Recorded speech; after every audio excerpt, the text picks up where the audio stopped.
I saw you once, Maddie Schwartz. Before any of this began, I saw you. Alive. I was Cleo Johnson. But in my death, I became the lady in the lake. I can't just be someone's wife. You never wanted to do anything else. I never tried to do anything else. Did you ever wonder why? Your writing dreams ruined your life. Now you wanted those same dreams to rewrite it. But why did you need to drag my dead body into it? How did you know? Know what? Where to find her. My wife is a lot of things. There's one thing that she's not. That's foolish. This is not your high school newspaper, Maddie. People's lives are at stake. So what you gonna do? You gonna get that money and leave everybody behind? I don't know. I don't know. Dreams push you down till you drown. You wanted to tell everyone's story, Unbearable sorrow. but your own. This is my quest to follow that star. No matter how hopeless, no matter how far, to be willing to die so that honor and justice may live.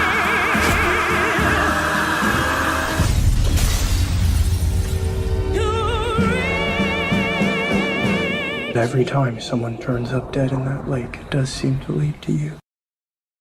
When I'm away from you, I'm happier than ever. Wish I could explain it better. I wish it wasn't true. Give me a day or two to think of something clearer, to write myself a letter, to tell me what to do. I had a dream. I got everything I wanted. Not what you think. And if I'm being honest, it might have been a nightmare. To anyone who might care. Thought I could fly. So I stepped off the golden. Hello, hello, hello, hello. How is everybody doing? If the intro don't get you to go check out the show, I don't know. I don't know what to tell you. I don't know what to tell you. This show is amazing and I cannot wait to talk about it. Of course, I am not here to talk about it all on my lonesome. I have some beautiful guests backstage as well, and I cannot wait to hear what they have to say. I cannot express enough to go and check this show out while we are 2 episodes in. It is on Apple TV.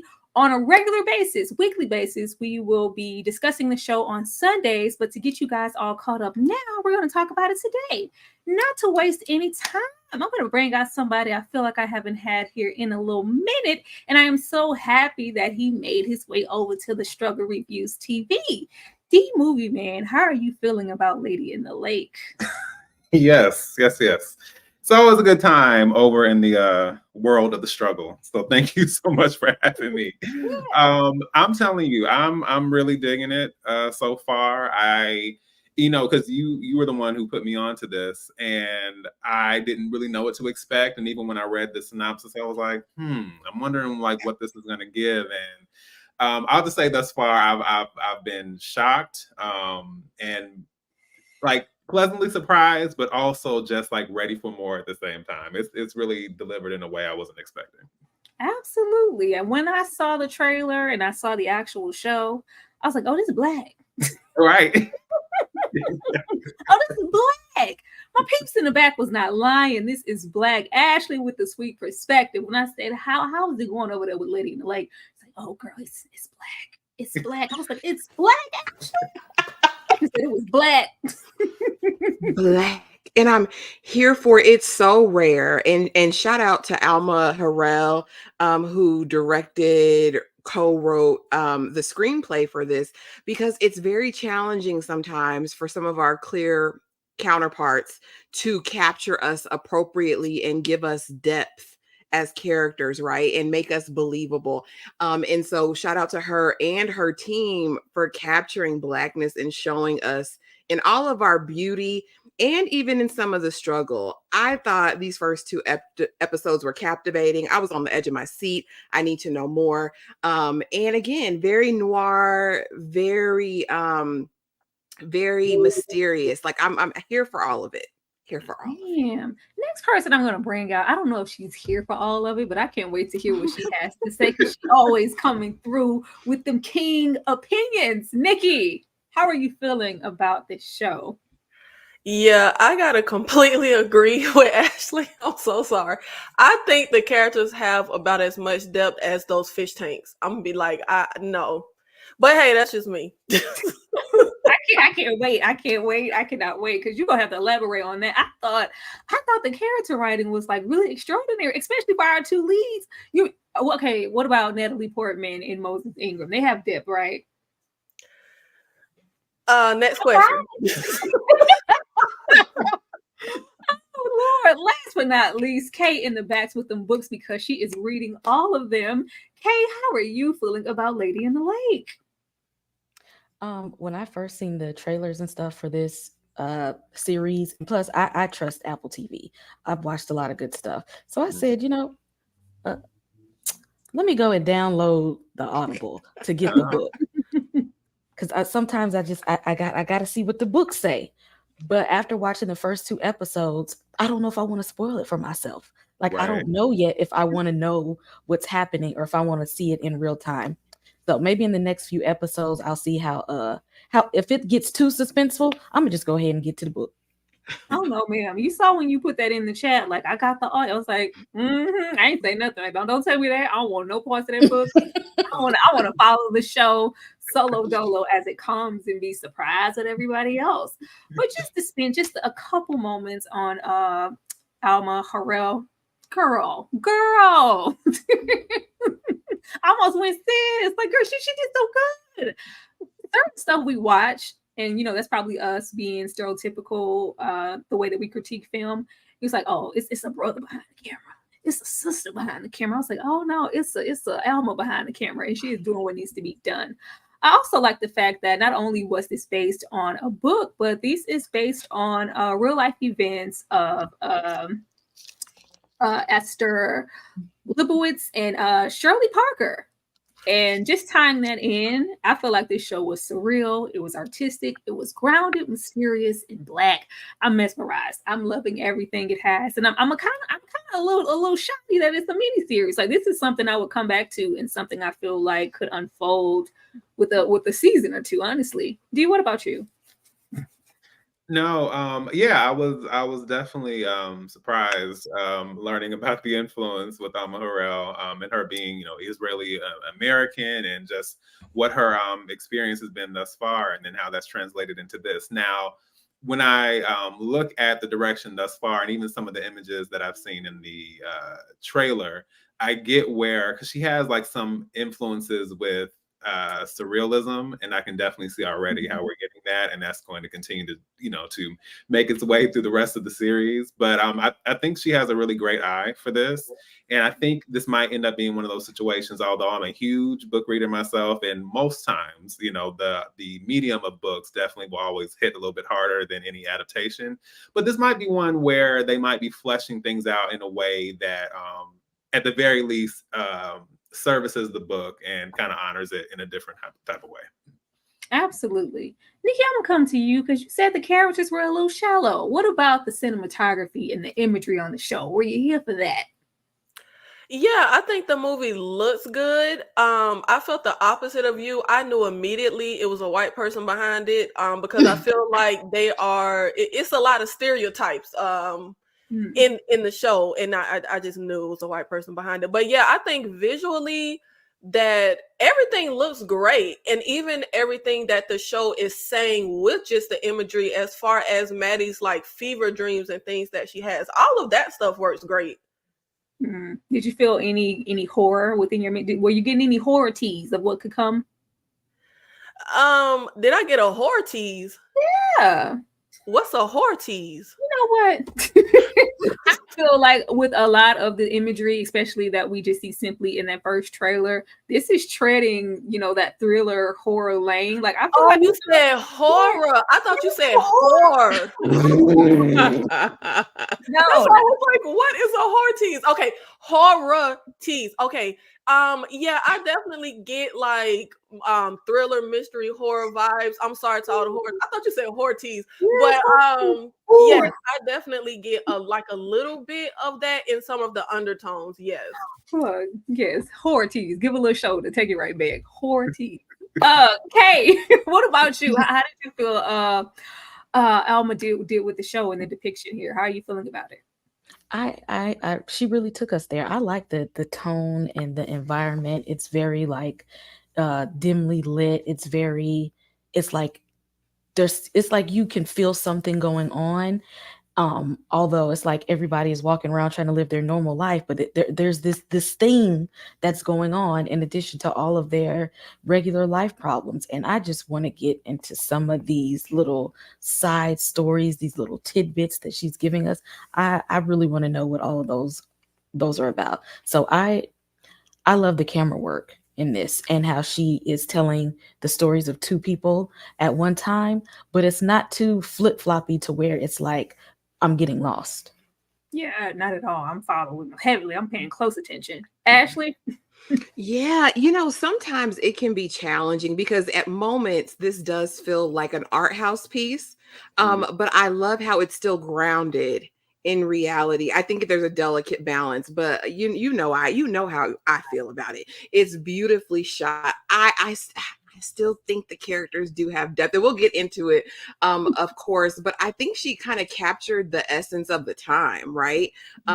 When and also the parallels between them, and that can be challenging as well, because how do I tell two separate stories of these women whose lives should be parallel, but it's literally divided along the color line?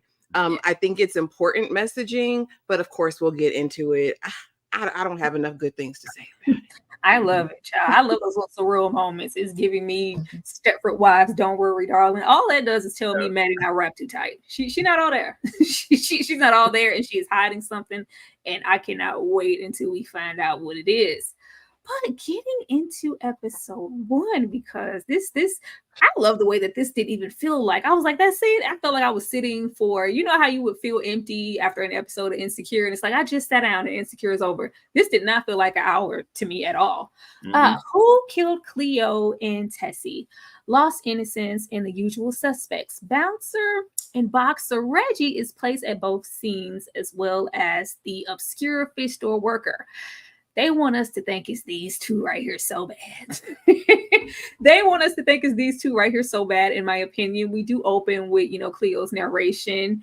Really like low-key checking Maddie. Like, why did you have to drag my name through the mud to make one for yourself? And we also have Reggie dropping what looks to be Cleo in that lake. And he's also present at the store when we get into the little girl Tessie. What I loved about that intro, besides just how beautiful it was in the parade, was the mother telling her, like, girl, Santa Claus ain't real. None of that is real. Like, it's just like she's just taking all the innocence like completely away from the child. Like, you're getting older. It's not real. And just like right in that moment, her true innocence is taken. And, of course, she is killed. But Kay, I'm going to come to you. Were you even maybe thinking just a little bit that our men here are doing the deeds as far as killing Cleo and Tessie? Or do you think that there are some things afoot? I watch way too many horror movies. So what I think is that there are multiple killers here. I don't think it's just one. I think some of these might be. Of course, there's the serial killer that's there, but I also feel like something might be an isolated incident and got washed into that. So I actually want to see what that is. So it could be one of them, but it's somebody else too. I don't think so. I think everybody's like intertwined and connected, but I think they want the fingers to be pointed at these two for a reason, and it's not them. It's like these are the usual suspects that you would think, the random, you're gonna go for the black guy or somebody who is clearly like something mentally is going on with I don't know what exactly. It's like, yeah, these are the usual people we would round up. I don't think it's them. D, what about you? Yeah, no, you basically said what I was thinking. Yeah, it's just like it's very evident and it's very obvious.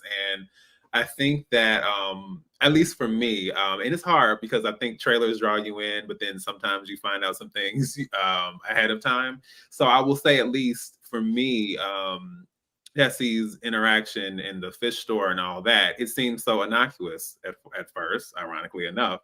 And I didn't realize that because I thought it was mainly about kind of us heading towards Cleo's demise, but I didn't realize there was another situation like intertwined with it like this. So it was shocking seeing that play out the way it did. But I agree, it's like it's too there may be some kind of connection somewhere, and there also is this seedy underbelly, underworld of things that are going on. So I know if it's not them, there's still some kind of twist or connection to them in some type of way, in a way that we probably wouldn't expect. What about you, Ashley? Because I want to know if you think these two are tied, or do you think either one of these men have something really to do with it, or they, scot free?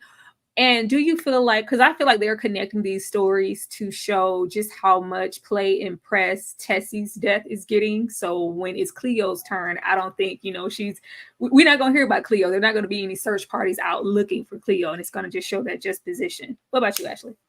Yeah, Reggie is in the wrong place at the wrong time, but he's also very diabolical. I see that about him, right? He's got a mean streak, something about him I absolutely don't like. But I do feel like if it was either of these two that actually committed the crimes, it'd be too on the nose, right? Because first episode opening scene, we see Reggie dumping. So he's working for someone, he's a procurer. He may have a hand in some of this, but he is not the one doing the deed. As far as the fish shop guy, this one threw me for a loop. Because when Tessie goes in there, their first interaction is somewhat normal. He was a little odd, right? But no, baby, you come back with your mommy, right? And then later on, we see him having like these feelings of guilt, whatever. And Busted Eye Reggie is just watching the whole time. So, I honestly think early prediction, Maddie got something to do with both of these situations. She's unhinged. There is a deep, dark secret that's just below the surface with her. I don't know if she mad about that Durst man not wanting her. I don't know if she wants more attention, right? With Cleo, maybe she smelled her perfume on that dress and said, I'm going to come back and get her. Maddie is involved in some of this mess one way or another. Oh, wow. Nikki? Yeah, the show definitely places race and class at the forefront. So I definitely think they're going to show the difference in how Tessie's abduction is handled versus Cleo's. But I do agree that I don't think it is either of our suspects right now. It would be way too obvious. I don't think they would just throw it in our face like that. I think it's going to be more of a mystery. I do think that it's tied to Maddie. As far as Tessie and the murders, and I do think it's more than one killer. I don't think Maddie is the killer, but the fact that we jump back to the high school boyfriend, the dad was giving me creeper vibes. He had that painting of the naked girl in the river. And then they show us some flashes of her where it looks like Maddie is in a prom dress or something, and there's blood. And I think it's something up with the dad of her high school boyfriend. I think there's something around there, but I think we haven't met the killer yet. Reggie is definitely giving me unscrupulous vibes, but he doesn't give me child murderer. Like, he's not giving me child killer at all. I do think it's different people that killed Chloe versus Tessie. I don't think it's the same person. Now Reggie he needs to put a cold steak on that eye, baby. How long is it gonna take that? I don't want to go into episode 3 and Reggie eye still closed. Oh, open it up.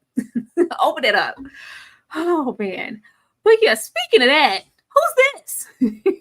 Now, going back on my second watch, I did listen to the mother saying, Santa isn't real. Santa is Mary's fat father. And then we pan over to him in the parade, and then we have this quick flash here, and we never go back here. but I am to assume, I was like, I really can't tell, but I'm going to assume that's supposed to be Tessie there on the floor. Did anybody take anything away from this? Nikki, did you take anything away from this? Yeah, I was confused because Jewish people don't celebrate Christmas. Yeah. What was this? Well, I didn't know. to. Well, I know the parade was in general, but I know that Tessie, she was just trying to see, like, how can I get some praise? Like, what if I go to Mary's house? They celebrate Christmas. Would they know I'm Jewish over there at Mary's house? Because I'm just trying to give me some Christmas presents. But no, they're telling she wanted to celebrate Christmas, but I just didn't understand. I want to know what this means. Yeah, some of the imagery I felt like they were putting out with the flashes, and like I call them like these little fever dreams. I guess they belong to Maddie when they flash all this stuff. Honestly, it was a bit visually convoluted for me because, like you said, like this in particular felt a little out of place. I'm just kind of like, I didn't understand what they were trying to convey to the audience with this, and the fact that I'm pretty sure maybe they'll come back to it, but I was just kind of like, what's kind of the purpose of this? And even with the mother saying to the daughter, Santa Claus isn't real, is that going to lead to something? Is there some purpose to that? But I feel like when you're watching a mystery, at least me, sometimes I kind of hang on to everything people say because I feel like, are we going to come back to this? Is this going to do?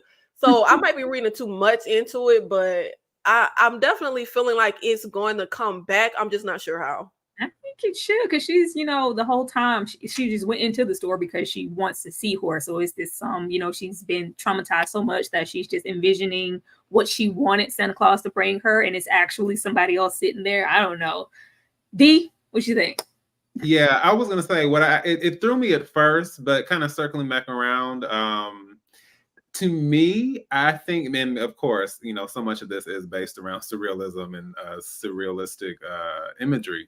But to me, I think this might have been a disassociation type of thing where there's something really horrible, obviously, happening, and she's in the midst of this very traumatic experience. And so what I'm guessing at this point, her mind or emotions, whatever, she's pointing to something that can give her some sense of comfort. And that would be, what she was like with the seahorse and with Santa and like that image. And like, as was said, like that could be replacing who's actually there in the chair, or it could be her projecting that entire thing. But I took it more so as like, that is, because I think this disassociation is kind of a survival thing, a survival method, or just something that people revert to in situations like that. So for me, that's what I took away from it. And then it was our way of showing like, okay, this innocuous situation is now devolved into something much darker.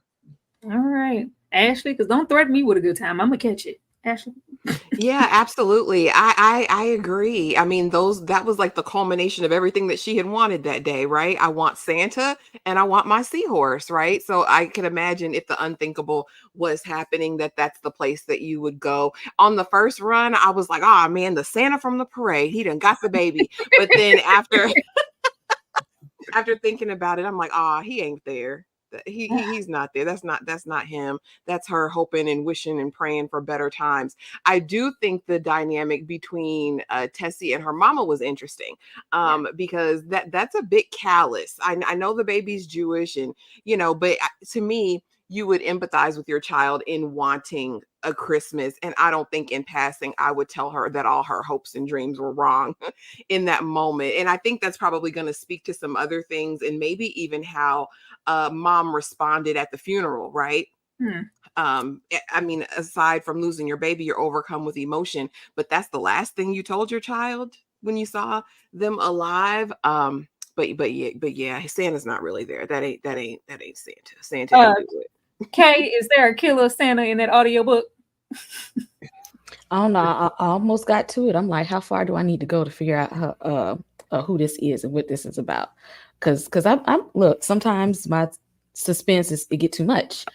I was thinking that this could be part of the side story, but with Maddie and being, she is a very complex character, simple but yet really complex, because I feel like she has a whole lot of secrets that she's hiding, and some of the things that they might be showing us that she's thinking is probably her disassociating, because I'm sure she done did some mess she's trying to distance herself from. That's why I think that there are multiple things going on here, because she is definitely not innocent. And I think when she goes to maybe these places in her mind is to try to make it seem like she's a good person.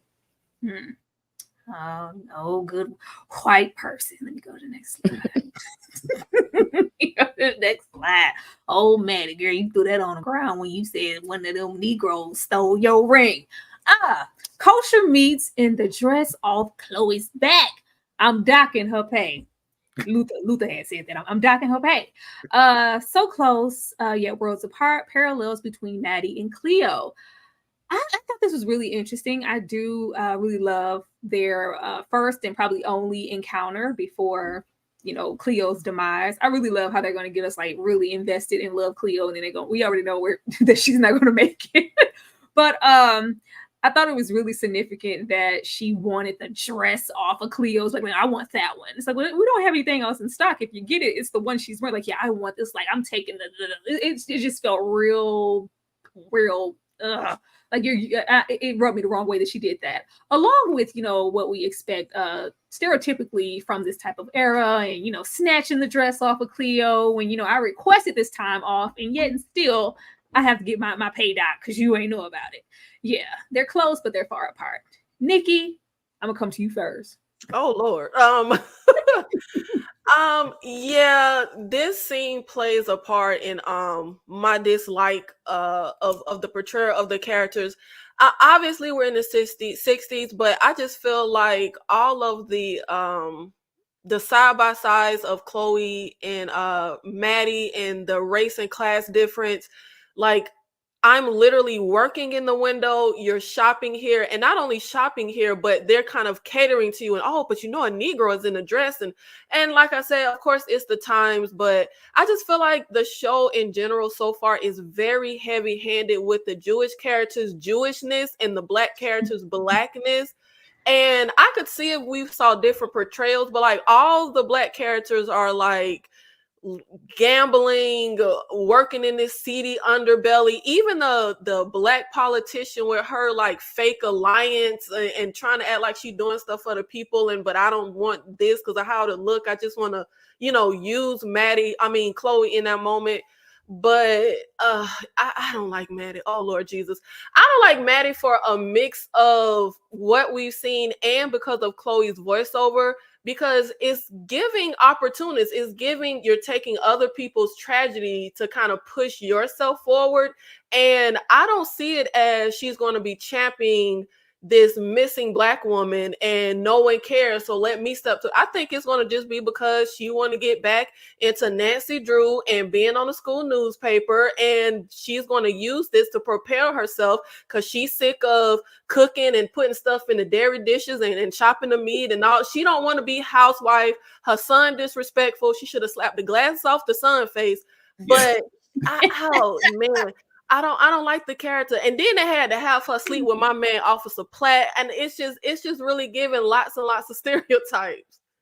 That's what I loved about it. I love that. That's what I loved about it. We know Maddie's a trash person. We know that she is about to bring herself up, off the back of Cleo and off the back of, whoever else. Like, I love that she's a trash character, and I'm just invested to know just how trash she is and how far that's gonna go. Ashley?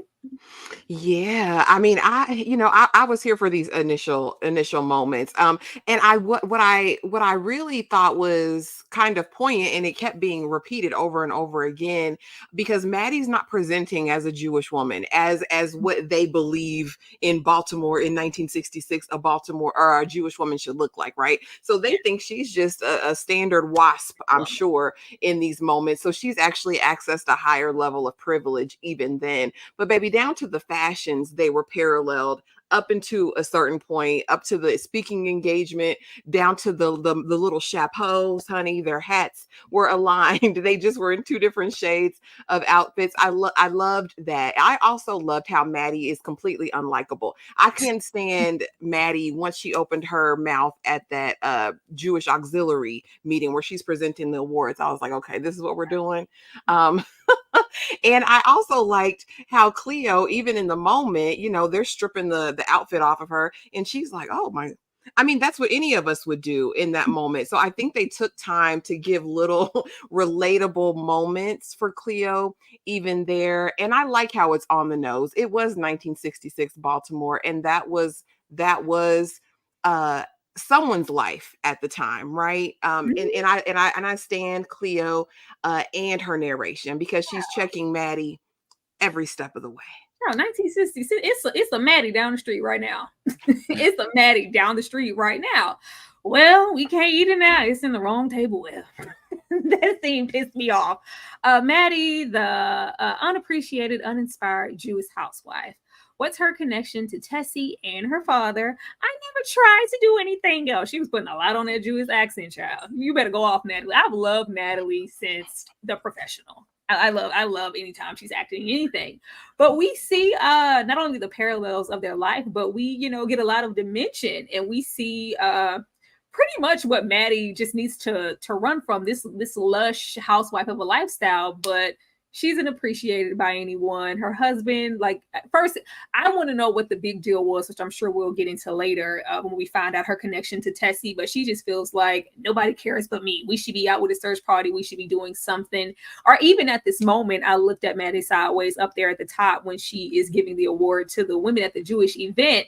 And the first watch, I was like, oh, she's feeling down because we've made the announcement about Tessie. But watching it the second time, I was like, oh, he interrupted her speech. He took her shine and interrupted her speech. And I felt like she was more bothered by that than Tessie, the announcement of them, searching for Tessie. The son down there, boy, backhand to the face, in the lip, in the car, because who are you talking to? But I love the parallels between the father and the son. He is literally a mini father. Like he from the glasses to, the way he dresses, the way he acts, like you're a housewife, you're meant to, serve. Play your role. Like he's completely disrespectful. And the husband is just feeling like, where did all this come from? We were just happy 5 minutes ago, and now you're leaving me. D, how did you feel about Maddie and just her whole life as a whole? Yeah, Maddie is a lot of things. And yes, not many of them seem to be that positive. I have to say that I am definitely someone who appreciates unlikable characters, because although I am definitely here for a character you can really root for and champion and all that, I just find that unlikable characters have such an interesting dynamic to them, and then what we discover about the way that they think, the way that they see life, things that may have caused them to think and see life that way. So yeah, and I was surprised that, because I remember watching, I was just kind of like, because I'm a naturally empathetic person, I see little cracks here and there, and I see things, but I'm like, Maddie seems off-putting to me and strange, and my connection with her is very odd. Whereas with Cleo, it's just an immediate like, oh, Cleo. So yeah, I think the parallel and the comparisons are really interesting. But as far as like Maddie in her life, she's definitely a mess. I tried to find a better word, but she's really a mess. And but I think that's something that's interesting. And as we start to pull back those layers, that's also why I love what Cleo says in the beginning, because she basically reclaims the narrative, and she says like, look, I understand you said no one cared until you came along, but the truth is you came at the end of my story and you made it your beginning. And so the fact that we're kind of seeing that play out, I'm like, I love that. I do too. Kay? See, now, look at this face. This is the same face I'll be telling y'all about that Natalie Portman be giving. That be getting on my nerves. She look like this in every movie. It be throwing me off. But I found it interesting that Maddie was trying to get some kind of outside validation from being this one person in journalism. She just wants to be somebody. And then Cleo got like 8 jobs just to survive. Every time we see her, she doing a whole other job, but at the same time trying to figure out which one is going to be me. And they're both going about it within their within their own culture, within their own family structure, like trying to figure out who they are and try to make a name for themselves. And it wasn't working out for either one of them because Cleo really wanted that job with the politician, didn't get it, so she hustling everywhere and whatnot. And Maddie, don't nobody want to pay attention to her, so she's just sad about it. So they're both equally trying to find their way, but we actually only invested in Cleo because she's trying to do the right thing. Maddie just shady. We are. Let me show Cleo some love, y'all. We will be right back. I love the fact that we currently have 52 people here in this live. We appreciate you. Keep hitting that like button. Keep engaging. We would love to see 52 more. What you doing? Where you at? Oh, you got plans. Don't say that. I'm sipping wine in a robe. I look too good to be alone. My house clean, my pool warm. Just shake smooth like a newborn. We should be dancing, romancing in the east wing and the west wing of this mansion. What's happening? I ain't playing no games. Every word that I say is coming straight from the heart. So if you're trying to lay me on, I'ma leave the door open. I'ma leave the door open. I'ma leave the door open, girl. I'ma leave the door open. Let you feel the way I feel, and you want me like I want you to know, baby. Tell me. Hey, okay. Yeah. I be back here living my best life. Like the dance break don't just be for y'all. It be for us back here in the back. We be back here cutting up. Cutting all the way up. But leaving Miss Maddie here and getting into Cleo, overworked and underpaid. Cleo, woman of many hats with no help. Get a job, Woody Jr. 2 sons and 1 Myrtle Summers using me. Now look at here, Woody Jr. over here. Like for y'all who don't know who Woody is, Woody, the father in Crooklyn, who was all about his music and he wasn't making no money, wasn't putting no food on the table. And I need you to just write down the dates of when you hit up our accounts, so we pay the bills because the lights is off, Woody. The husband over here, I thought this was a little baby father. I was like, you the husband? Slappy is very much giving I guess like a Richard Pryor, him and his raunchy comedy. He can't, find steady work because he wants to go to these nightclubs and be a little distasteful with his jokes. But in the meantime, we are not making any money or having a legit job to help Cleo with anything. And then we have our sons. We have the oldest one out here kind of running numbers a little bit, stepping his foot out there to maybe latch on to the other less tasteful elements in that neighborhood. And then we have the other younger son. He is dealing with sickle cell. Then we got Myrtle Urkel over here who was tripping. She was tripping. We have Myrtle Summers. I didn't notice until the second rewatch that Myrtle set her up to say that. I was like, oh, I wasn't paying attention. I was not paying attention. I assumed that Cleo stood up on her own accord because, it may not mean anything to you, but it means something to me. It was like, no, this was a whole publicity stunt that she, told her to go out there and do. I was like, oh, you was using my sis twice. You was using her way before she ever came back in episode 2. And then I just have the friend down there, Corey, because she was like, you're going to be singing up here for Myrtle. Like, she paying? If she ain't paying me nothing, I'm not doing any volunteer free labor for the likes of Myrtle Summers. But in Cleo's mind, this is, a stepping stone to get me where I need to be. Less job, more time with my boys, more money with my boys, and having a legitimate, positive job. Nikki, I'm gonna come to you. Yeah, I didn't get to talk on the Maddie slide, so I'm just give a few Maddie thoughts and then lead into Cleo. But I feel like obviously they're showing us these 2 parallel lives and their differences in a lot of ways. But one big difference that really stood out to me is how crazy Maddie and frantic and this desperation Maddie had with, little Tessie is missing. I want to join the search party. And her husband and son were very cold-hearted. Like, they just ain't care at all. But I don't think it was genuine concern. We already know Maddie is terrible, but I don't think it was genuine concern. I think Maddie wants to be a part of something. Like, she's not getting a certain fulfillment and she wants to be important. And then when we look at how Cleo is moving. She genuinely wants to do something for her community. Like, she genuinely cares about her like fellow man and the people around her. So I just thought that was another really interesting difference when we're looking at both of the ladies' lives. But Lord Jesus, I cannot work 5 jobs and my man is sitting at home writing jokes. Oh Lord Jesus, like I would have threw him out that window. It would not be going down. And then when I finally get you a job, I told you to leave that South. Like, these people coming in here to have a good time. I told you not to tell certain jokes and you did it anyway. Got my son out here running numbers and doing stuff that I said I didn't want him to do. But I kind of like how the show starts, so we know that Cleo is going to die, because I kind of feel more sad going through her life. Like, if she's dead, what about her kids? How is this going to affect the people around her? And even the good that she wanted to do for her community. Like, I don't know, just watching her life, knowing it's coming to an end, adds a bit of just sadness for me in watching her. And she just seems like, of course, I can't stand Maddie, but it's also because she's such a likable character to me that I'm like, man, throw Maddie in the river. Like, I'd rather Maddie get thrown in the river than I like Cleo.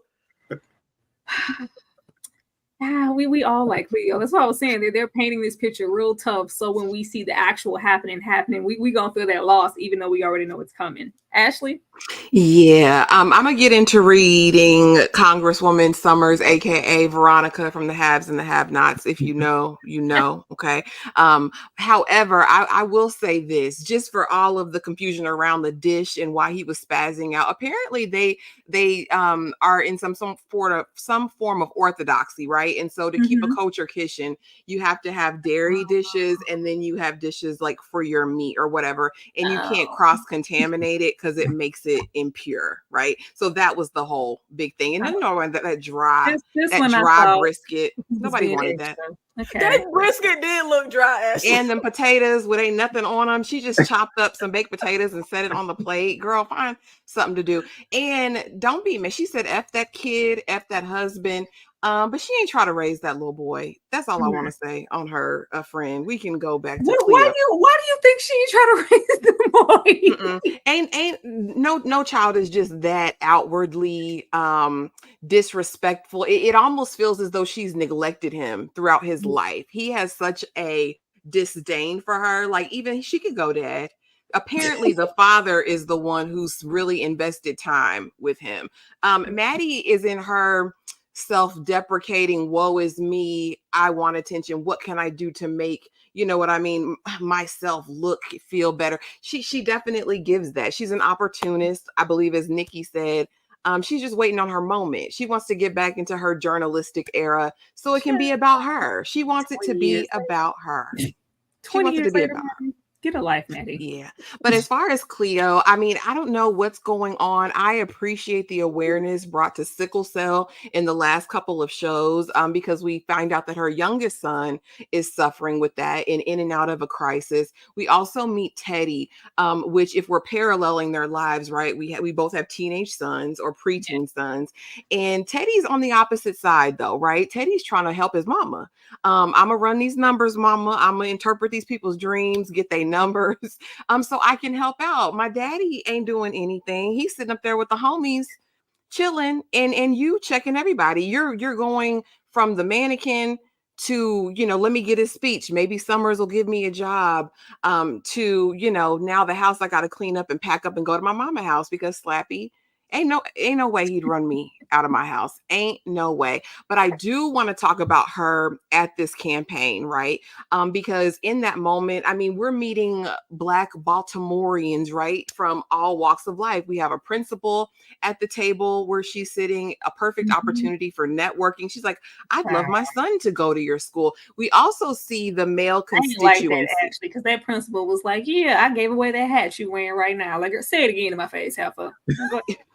But I mean, Cleo just wants her children to have better, right? She's like, can I do this? And then we see the male constituency there. And I thought this was a really interesting topic. And I was surprised that they would bring that up. We find out that Summer's platform is around integration. And these gentlemen ain't for it. They like segregation today, segregation tomorrow, segregation forever. Like, listen, and that debate to me has always been an interesting one because I can actually see it from both sides. And I love that they approach that.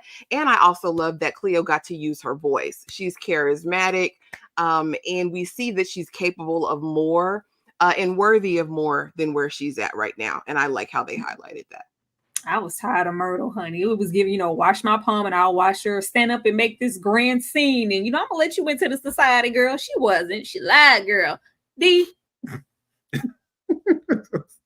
Yes. Yeah. I don't know what it was, but just the look. When I saw Myrtle, I was just like, Lord, I know what time it is. I already knew. I don't know. It's something.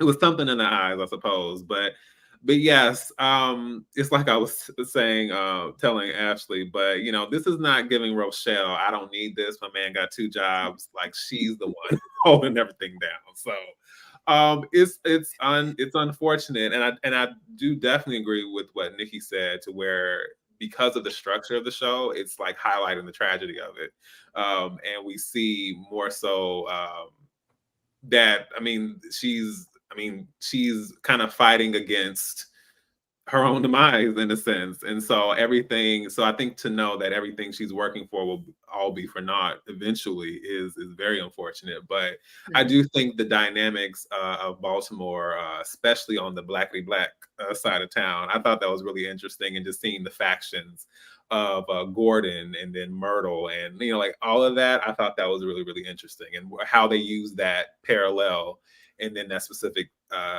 event to set the scene. I thought that was really interesting.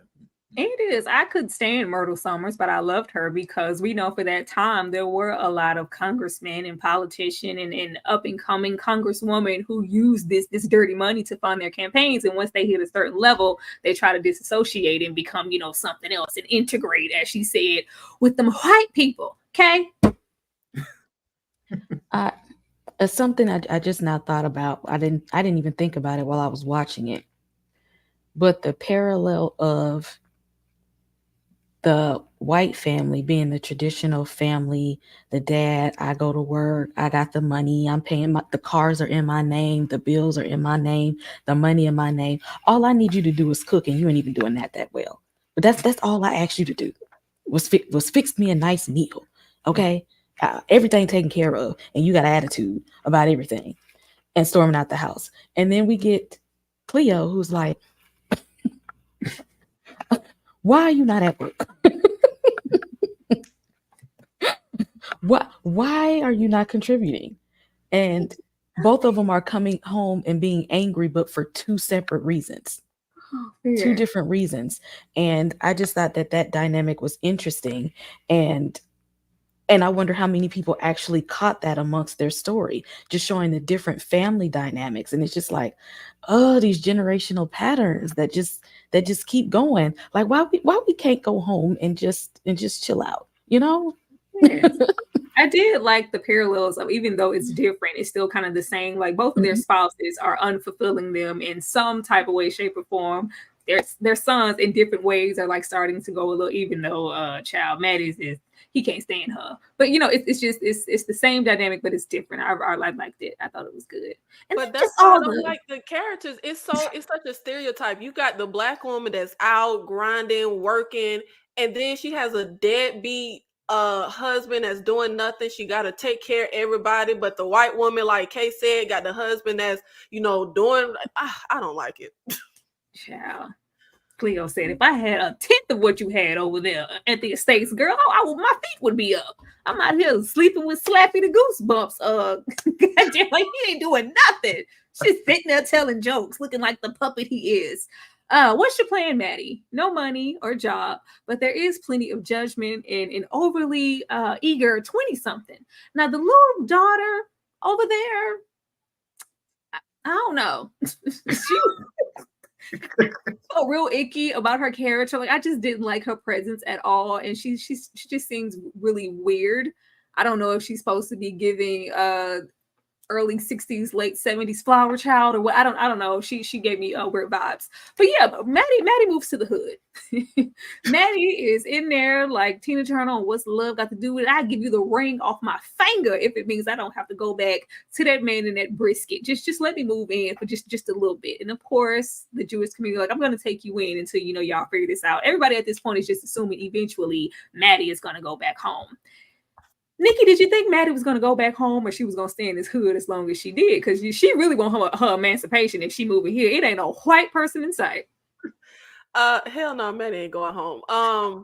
I feel like this is more stereotypes. You got the Jewish guy that owns the place in the projects that he rents out. Like, it's just all giving stereotypes. Always. Oh, but this is real, Nikki. They all like, come on, now you know. But I know, but that's why I'm like, but why do we have to portray it like the Jewish stereotypes and the black stereotypes? It's just so heavy-handed in the show. Like, everybody a damn stereotype child.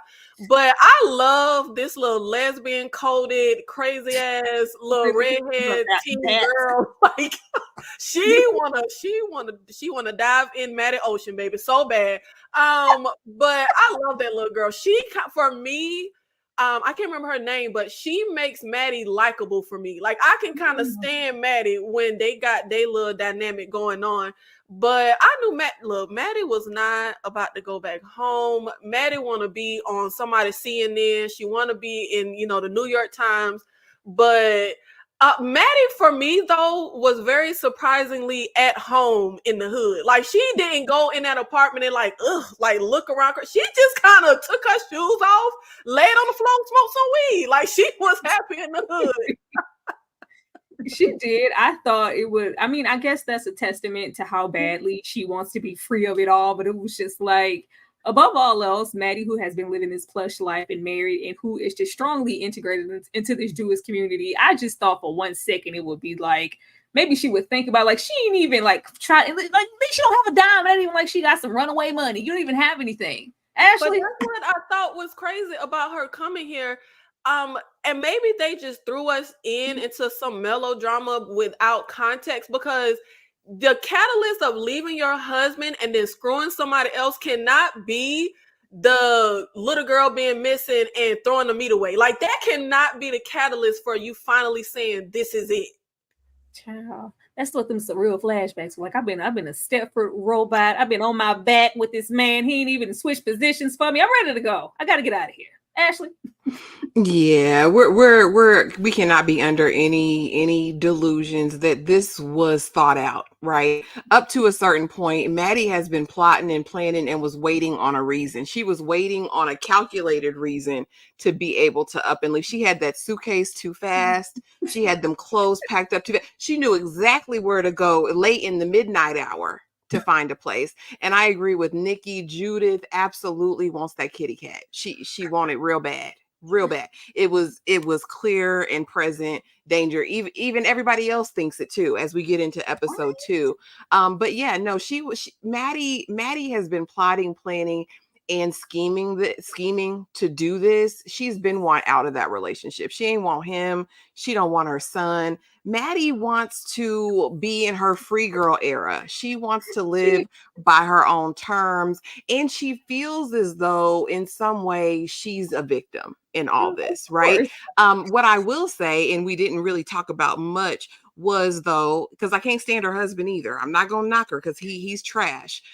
Because the man that they invite over said, yeah, when she got stood up by Alan Durst, for whatever, I was her date and she was sobbing and bawling. And he said, you were with Durst back in high school? I'm like, y'all got to be 30 years removed, sir. Why are you worried? So I wonder if that was the dynamic in their marriage, if he was uber jealous, if he had always been that way. But yeah, I don't have much sympathy for Maddie. She lived a life of privilege and she knew exactly where to go. The hood, I guess. Kay?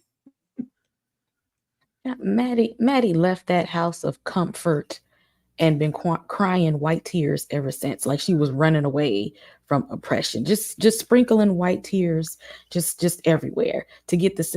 Like you can't. On one hand, I need sympathy. I need people to feel sorry for me and to help me in my time of need. But then on the other hand, oh, I need to be validated because I'm a big boss and I'm a big writer and stuff. She just so aggravating. And this little girl here, the impression I got was because I only saw her and her dad.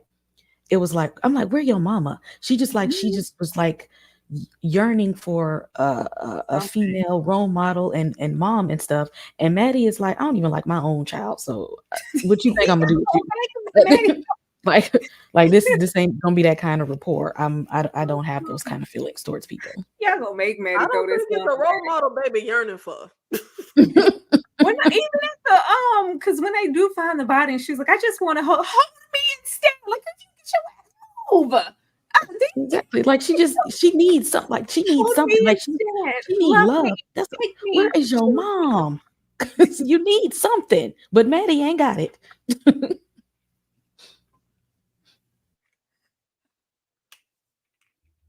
D.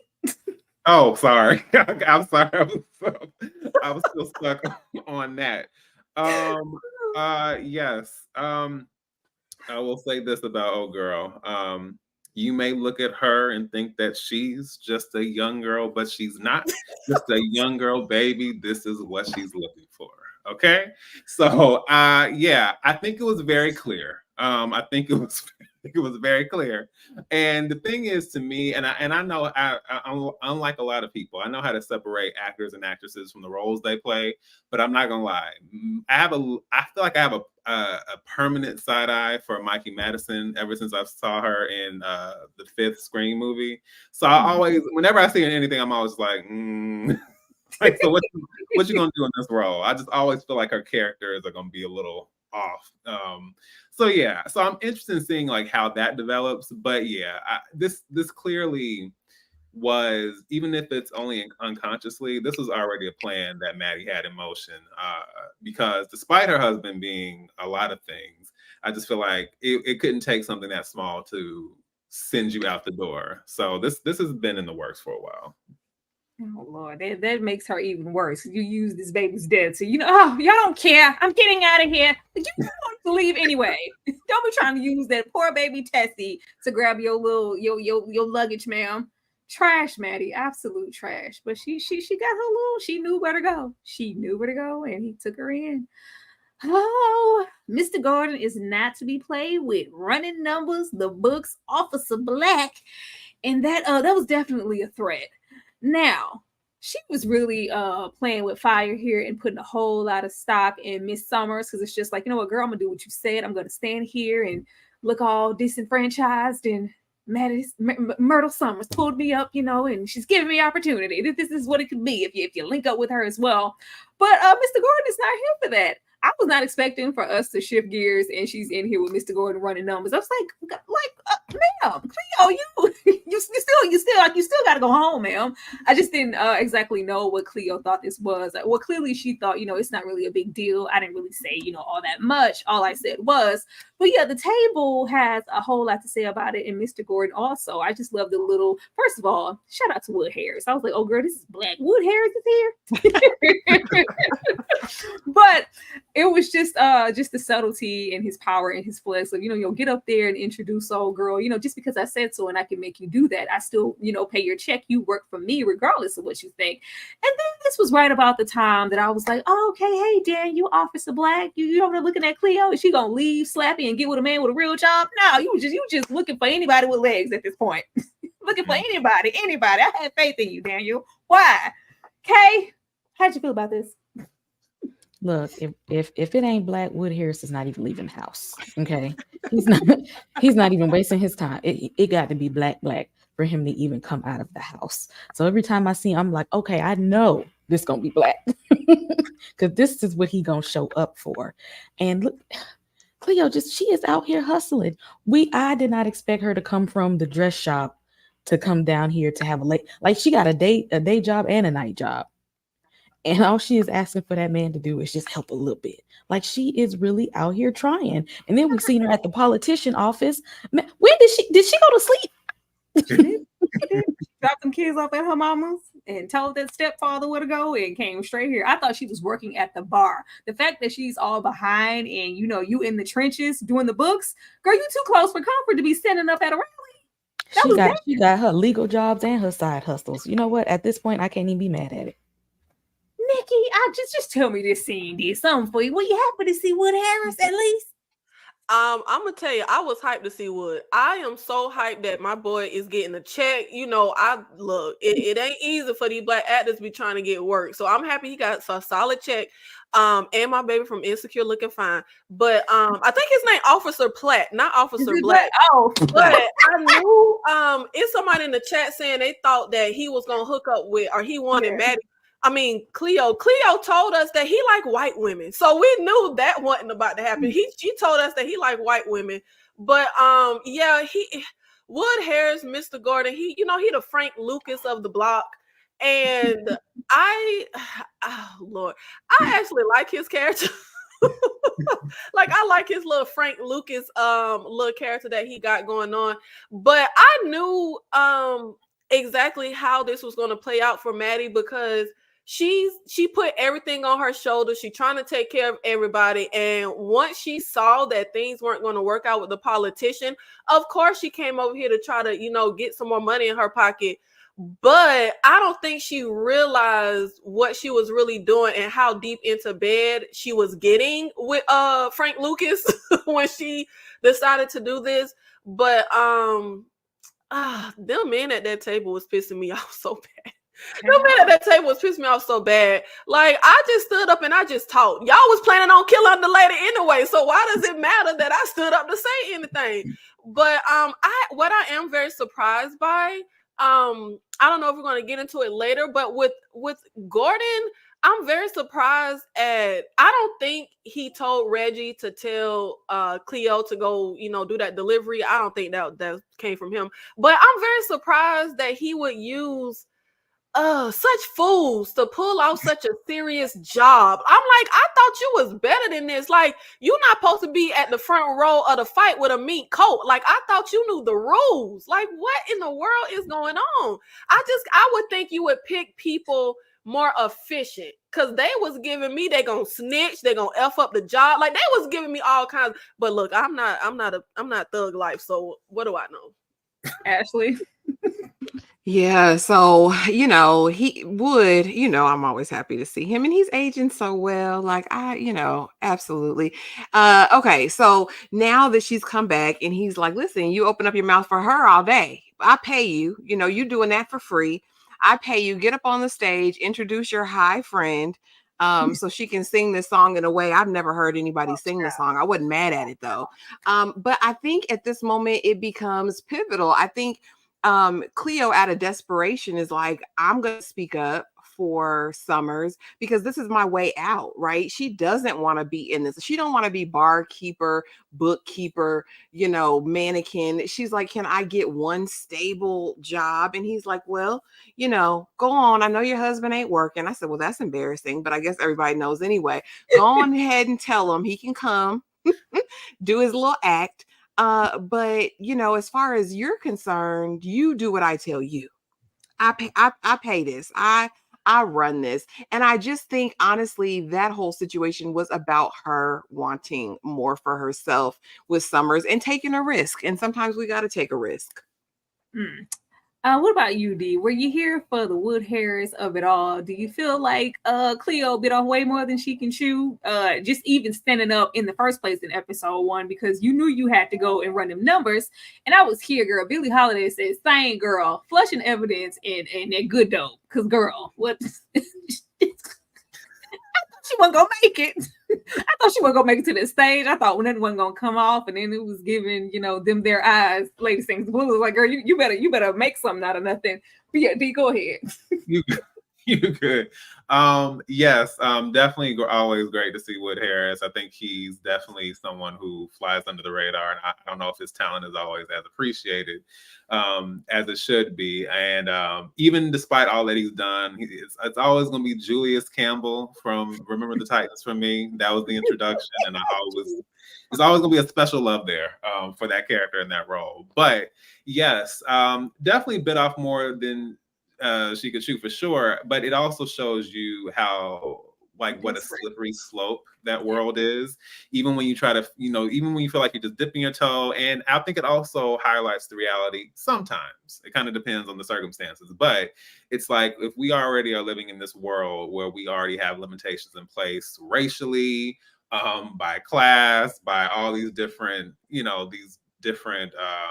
issues, society, in a societal sense, then sometimes the door, staying open just to keep your head above water and stay afloat, sometimes that looks a little more desirable when you're in that particular situation. So I think it's one of those things where you kind of feel like, okay, I'll run some numbers, or I'll do this, I'll work at the club, and then it's really easy to be pulled in when that was never your intention. So, and it happened very quickly. And even the way Gordon was speaking to her in that conversation, it was very smooth and very slick the way he did it, but it was also very you could hear the intensity underneath. It's like, okay, this can go one way or this can go another way. So yeah, I think she has definitely created a complicated scenario for herself.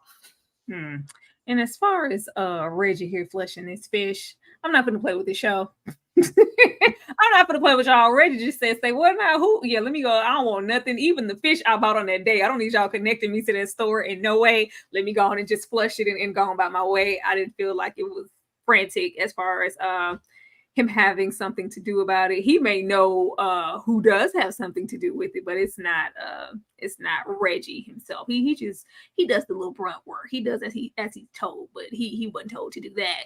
Not the girl. We don't want that kind of attention. Let me just hold her. I want to hold us. Oh, Peter, sit down.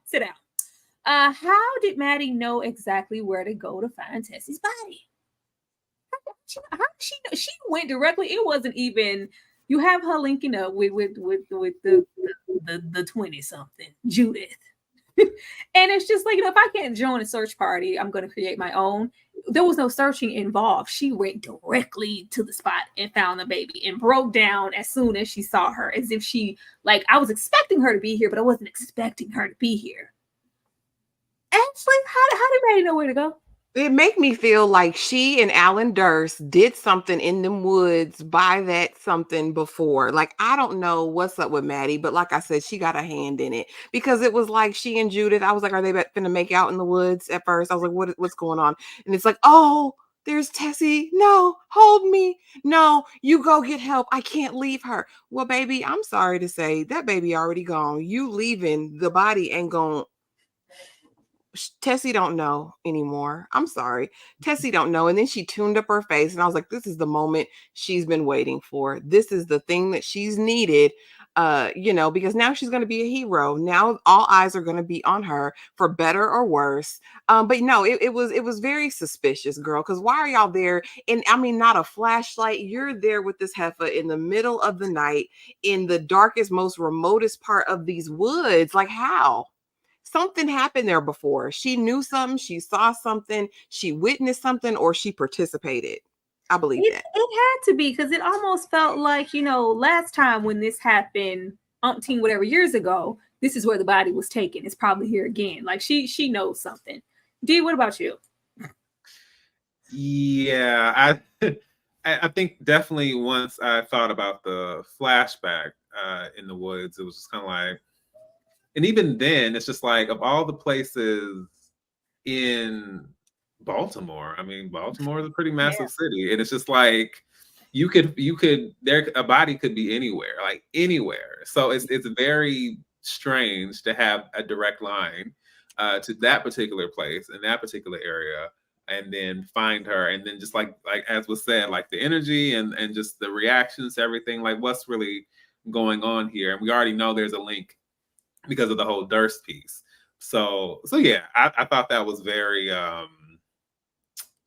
off-putting, and like I said, shocking, because I wasn't expecting the story to go in this direction as far as Tessie, but that obviously takes on a greater significance as we go on.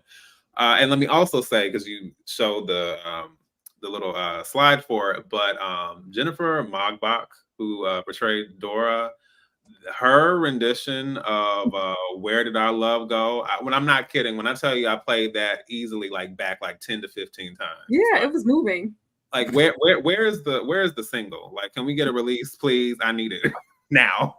It was moving. I mean, I'm just focusing on the just, I guess, the physical or the more so poignant characters in the show, but just the essence of the show. As a lover of me some good old jazz, like the show is doing everything it needs to do.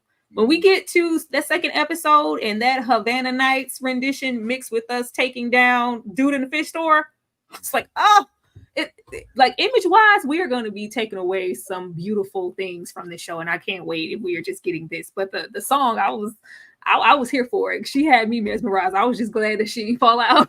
Right. But yeah, Nikki, I'm gonna come to you. What's up with Maddie, and why was she crying? Like, you would swear that this was her baby in the woods, the way she was crying. Yeah, Maddie was giving me sicko, because this is a dead body of somebody she don't even really know this little girl like that. Probably couldn't pick the little girl out of a lineup, but she talking about, I gotta hold her. Why?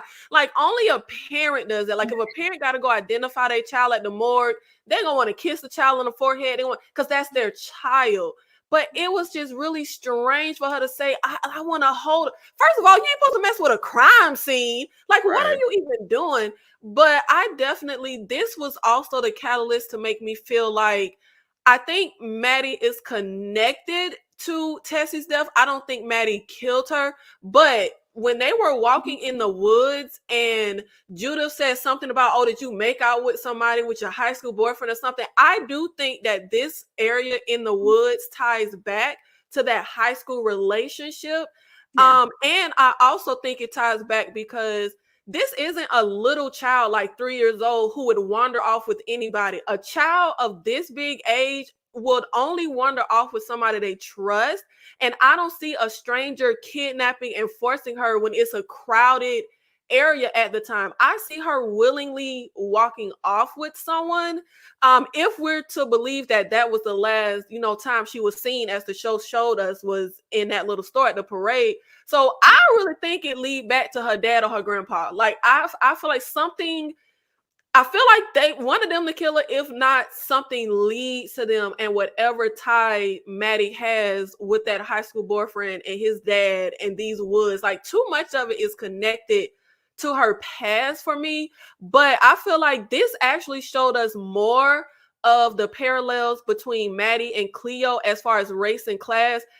Maddie has a privilege due to class, but even though she's Jewish, and this is a time where, of course, Jewish people went through the Holocaust and they weren't treated very well in America, but she has a privilege as far as when she goes out into the world, she's treated as a white woman. When that cop is talking to her, and it's not until she gives her last name, and he's, oh God, this creeper cop, but he's like, oh, I didn't know you were Jew. You got a good nose for a Jew, whatever weird racist thing he said. But that also plays into when I think something Ashley said earlier when we were talking about Cleo and Maddie at that shop, and the way they show the little intricacies and details of how Cleo felt and was treated in that moment. Everywhere Cleo goes in life, she's treated as a Black person. She's treated as a Black woman. But there's a privilege for Maddie because she gets to go out into the world and not only live a privileged life because of class, but live a privileged life because the world looks at her as a white woman. Mm-hmm. The first thing popped into my head, I just kept waiting for a flashback of, I was like, was Maddie pregnant? I was like, that would make sense with the disconnect that she has for her son and why she's so invested in this little girl that she really doesn't know. I was like, did she get pregnant for the boy, or like, she's out here like she's a mother, like, oh, I just need to hold her, like my baby's gone. I was like, are you the mom? That's a good thing. I didn't think about that because she could be thinking this is the child she was supposed to have with that high school boyfriend. Because it's definitely not with her son. Because typically boys cling to their mother, but her son clings to the dad. And I Not find that even pretty that, odd. like they equally don't care in great measure about Tessa being missing, but the son, especially when we're getting from episode 1 to 2, he wants no info. Like, I don't care. Like, don't tell me nothing about that little girl. I don't care. Like, I don't want to go to that funeral. Who all gonna be over there down at the funeral? Because I don't care. I don't want to go. Like, why we gotta bury him instantly anyway? Like, I don't care. Like, he's just really like, ugh, like, and it's just kind of unnatural. I'm like, why is he so upset that his mother cares so much? I'm like, is this your kid? Like, just something has to connect, because she was on that ground and like clobbering in a way that I would if it was my baby. And I'm like, this isn't your daughter, is it? Okay. I was waiting for somebody to say something, to point out something I saw. But let me go ahead and say it. If that had been a Black woman that found a dead body, they'd have arrested her at the scene. I was waiting on them to arrest her and say, "Oh, how did you immediately go straight to the body? You ain't even have a search party. You ain't go looking. You ain't build up a team. You left the house, found an apartment, and went straight to the body." And nobody thought that was suspicious. Nobody said, "We gonna hold you in an overnight cell." Nobody said, "Let me go interview you, your husband, your child, the group, the people that you be hanging around with, the man who gave you." Nobody did no investigating. They just accepted it. And I'm like, that just didn't sit right with me. Oh Lord, they were too busy being attracted in all that. Oh, you're Jewish. You don't even look Jewish. That's what they were worried about, in whether or not this was a lesbian situation in the woods. 1947 Sweethearts, and something like most of Maddie's self-reflection seems off. High school journalistic aspirations. Now, the dad, like every male in the show is almost just creepy. Everybody's like, I'm expecting it for the time, the misogyny. Everybody's like really sexist, and all that other stuff that would come with that time period towards women, both Maddie and Cleo. But when we have her here, the dad here in this scene just rubbed me the wrong way. Not even before we got to his pictures and the paintings and what he's like, he rubbed me the wrong way. The mother seemed, I don't know, something just seemed off. Even just the way he described his mother, like, oh, she knows everything. She even knows, my thought. Like, I was like, do you love my son? Or like, what? I was like, something's off with this family. I don't know what it is, but something happened to Maddie that she is not talking about, because she goes like, you know what? I never tried to do more. You didn't follow your journalistic ambitions. Do you ever wonder why? Like, what exactly happened to Maddie, and what has she been running from this whole time? Ashley, did something happen here? Is the daddy nasty? The daddy is super suspect. I mean, I didn't like how he was talking to her. I didn't like how he was looking at her. It gave very much predator. It gave very much, if we're ever in this house alone together, watch out, sister.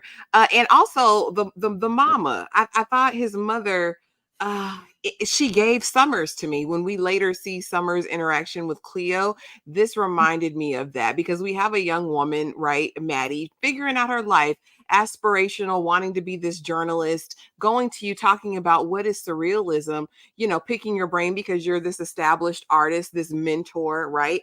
And you come back at her like, what are your intentions with my son? He's acting different. Like, girl, I'm trying to grow here. I'm trying to learn from you. I'm trying to glean what I can from you.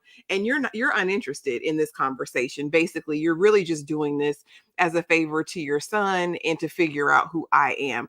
I didn't like anything about it. We also kind of see in younger Maddie this desire, I believe, to be accepted, right? To be embraced. She's seemingly in love with this young Alan Durst.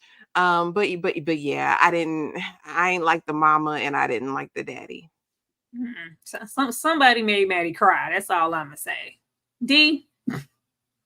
Yeah, yeah, as soon as Pop decided he was going to say, I'm so jealous because if it was me, whoa. I just from that point on, I was kind of like, okay. And then with and some of them go by really fast, but with some of the flashbacks and the images we see kind of popping in and out, there may be some kind of suggestion of daddy considering or potentially getting to the point where we're body rocking, knocking the boots. So, but again, and that obviously has its own consequences in some form or another that we don't know. But yeah, as soon as, and then the pictures and all that, I was like, oh Lord, this is already the beginning of something bad. Body rocking, knocking the boots. Was it voluntarily though? Did you chase Maddie down in them woods? What's really going on, Nikki? Yeah, that's what I was gonna say. What Dee was just touching on. When we get, first of all the hair stood up on the back of my neck. Dad was giving creeper from the second he entered the frame. But when they showed the little flashes, I do feel like we saw like some kind of, made me feel like blood, like if someone's a virgin and you bleed. I very much was feeling like the dad assaulted her in a non-consensual way. Like that's what I was getting from the dad's verbiage, what he was saying, his attitude, and the flashbacks.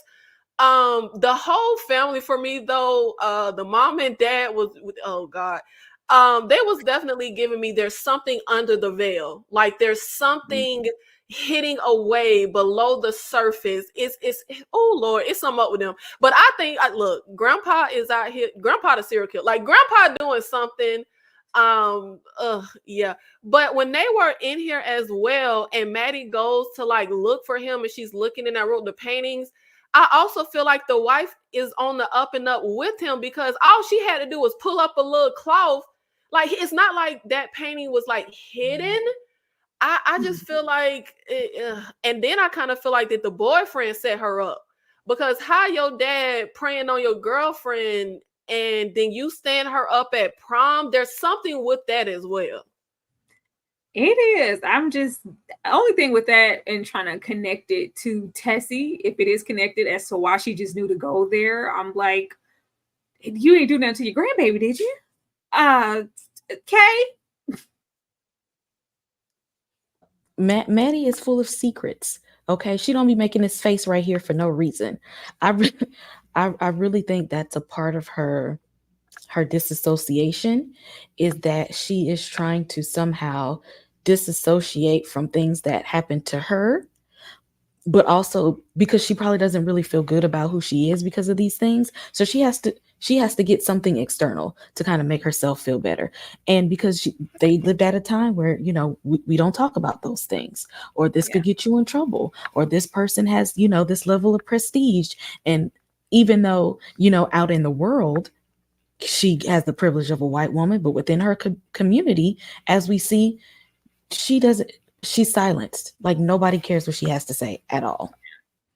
That's what Miss Cleo gonna be for. She gonna make use Tessie and everybody else to make somebody care about what she has to say. So everyone's a sexist creep. Lesbian and Maddie's nice nose. I'm not planning to give my story to anyone. Now look at here. He's just gonna be Officer Black, because that made sense to me. And I just feel like that needs to be his name. First of all, like he spots Maddie here at the precinct and everything. They're thinking like worried about the wrong thing. Or like you said, Kay, why are we not being held? Why are hello? But everybody's too busy being a creep. I was like, the officer here, and in her face, smelling her, touching her, just amazed at the fact that she's Jewish, she's a woman of privilege, but outside of that, you don't even look Jewish. Like she, treating Maddie like I'm trying to have sympathy for Maddie, but I don't like Maddie. But all of this in combination what we get later with Officer Black, like, sir, I just don't understand why a brother. Why would you go out of your way to attach yourself to the likes of Maddie? But I had to just point out this scene here, because I was like, is this going to come back? Because she is saying, I'm not planning to speak or give my story to anyone. But we know eventually she's going to, and it's going to, put her up there as far as her journalism. So are they going to confront her about it?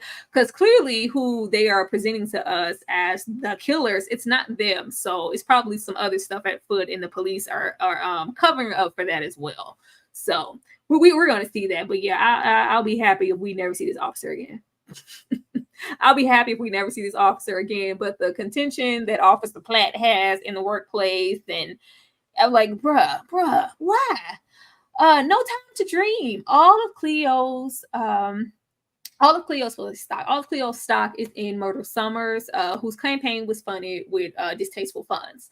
Now we have, Dora be tripping. She be on one all the time. But she knows enough to know that you should not be putting all your eggs in the Myrtle Summers basket. And at this point, Cleo just cannot believe that this woman has anything to do with any dirty money and that she is on the up and up. And we get to see just how invested Cleo is. And pretty much Miss Summers changing her life. This is the woman I've stood by. This is the woman that has been my teacher since childhood. And she told me X, Y, and Z. And I'm thinking that she's going to deliver. So when she doesn't, oh, you had Cleo messed up. She was mad. Opportunities to surrender my dignity. Shirley Chisholm would never. Wait your turn. We all had to. Ma'am, Cleo is running out of time. Kay, I'm going to come back to you first. How did you feel when Miss Summers here said, no, baby? I think she felt betrayed. I really think she felt betrayed because especially since they have a pretty solid relationship, or so she thought. She's like, you know what I'm going through. You know, I'm trying to feed my family. You know how I'm a hard worker. You've known me. I'm gonna be here. I'm gonna show up. That's who I am. And the lady was just like, no, not in the way I need you to show up. I really felt like it was a betrayal, and she wasn't ready for it because all she really just trying, again, like Maddie, I'm trying to find my place. I think this is my place. I think these people in this area, this position, actually care about me. And it was on that day she found out that she was working hard for a bunch of people who like to give two flying flips about her. Ashley, I'm gonna come to you. Do you feel like Miss Summers is for the ladies, or is she manipulating within her own community for profit? Do you feel like if the white people didn't say nothing to her about how it looks with Mr. Gore, because that was her excuse, I would have brought you on down and let you join the team? No, that heifer ain't right. And she has the mentality that a lot of people have, some in the older generation, which is that I had to struggle, I had to go through this, and so now you do too. Wait your turn. And it's such a sick mentality, right? Because when we think about our forebears and the people that came before us, their efforts and the way that they strived, and because why they strived was so that the next generation wouldn't have to have the same hurdle that they had. It was a cop out. It was sick. It made me sick to my stomach. Myrtle Summers is an opportunist. She is a raggedy heifer, in my opinion. And I mean, I wanted Cleo to slap her up. Because when the people came over to her, I said, get him, Cleo. Get him, Glow. Get him, Chloe. Because, I mean, it's unfair. And like you said, you grow up with someone watching. And when she is speaking, doing this spot, she's like, I kind of had to make up my mind, right? Am I going to be this woman of moral and have all of these high ideals and principle and dignity? But the two don't go together. I got to feed my kids. You know what I'm saying? And then I go to the person that I believed in and trusted was there to provide a better future for all of us. And that was a lie too. Child. And I think the meeting was her giving Summers a second chance, because she's like, I see it in the book, right? I see the 25, I see the payouts, I see those, but maybe when I talk to her, it's going to be different because I know her. She's my friend. She's there for the people. This was to me the utter and complete betrayal. And I hated that for Cleo. Yeah. And Summers showed us who she was. It was. For me, it was first. I love when she used her own phrase again, like opportunities for what? For me to surrender my dignity some more. Like, this is like you lied. But what took me back was like, even in spite of this, you still wanted me to get in front of the camera and, exploit myself and say all that you've done for me. Like, girl, get on my face. It was disappointing that she didn't. Like, D, were you here for this? So I think so. One thing I'll say, and people may feel differently about it, but I feel like everyone at some point has the Negro wake-up call for one reason, as it relates to the world and relates to society, that aspect of society, or that majority of society that is non-Black. But I feel like there's also a Negro wake-up call that comes when it comes to the whole not all skin folk situation. So I think that was just her moment. I think that was the wake-up call. And sometimes you assume because you're in community with people, whether you grow up with them or whether you like you assume like there's a sense of loyalty, there's a sense of connection, there's a sense of understanding. And so that will naturally pave the way, for something beneficial down the road. It makes sense. And then when you realize that that's not the way the world works, and that's not the way even people in your community work, it's very damaging, and it can kind of distort the way you see the world as well. And I just think it was really unfortunate to see. I wasn't. In a way, I wasn't surprised. I was just like, I'm kind of waiting for it to come, but still, it doesn't make it any less devastating for her to actually deal with the reality of it. I was just surprised she still wanted her to be a good old girl and get out there for, you know how much I need this fund and this money. Girl, get on out there and do what you need to do. I'll lift you up later if I can on the back end. Nikki? Yeah, I agree 100% with D. It's very much giving it be your own people. I feel like this was another where Miss Summers definitely came off as like the stereotypical Black politician where appearances are I'm here for the community. And they were even talking about how, she's pushing for the segregation, which we know at that time some Black people were for it, a lot were against it. They just wanted to stay in their communities. But I feel like when Cleo came here, I feel like it was two things happening, kind of like what was previously said. Of course, it's the loss of the opportunity she thought she was going to have where she could leave working for Gordon. But I think it's also like her bubble being burst on who she thought Miss Summers was and what she thought she really stood for. Like it really gave like, you just gonna kick me in the back. And I don't believe it had anything to do with the white. No, I think she was never intending on hiring Cleo. She just wanted to use her to the point that even when I kind of tell you, you ain't getting the job, but go shuck and jive and be the WB frog and get in front of the camera. Like she still was willing to say that to that girl. I don't think she had any intentions of ever hiring Chloe. I think she just had to pull an excuse out of her behind.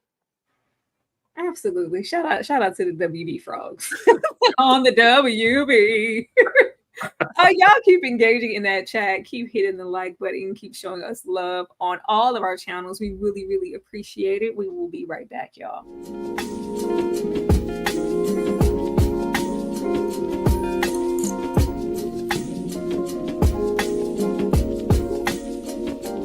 Ruling the way that I move, I breathe your air,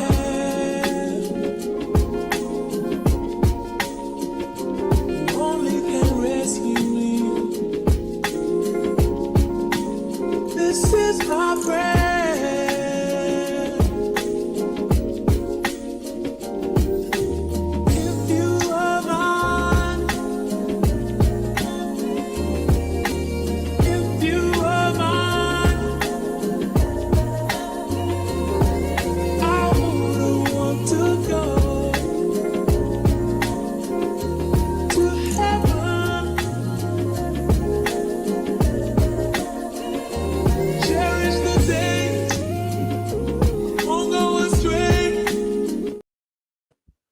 Shout out to Maddie. Still can't stand you, but shout out to Maddie.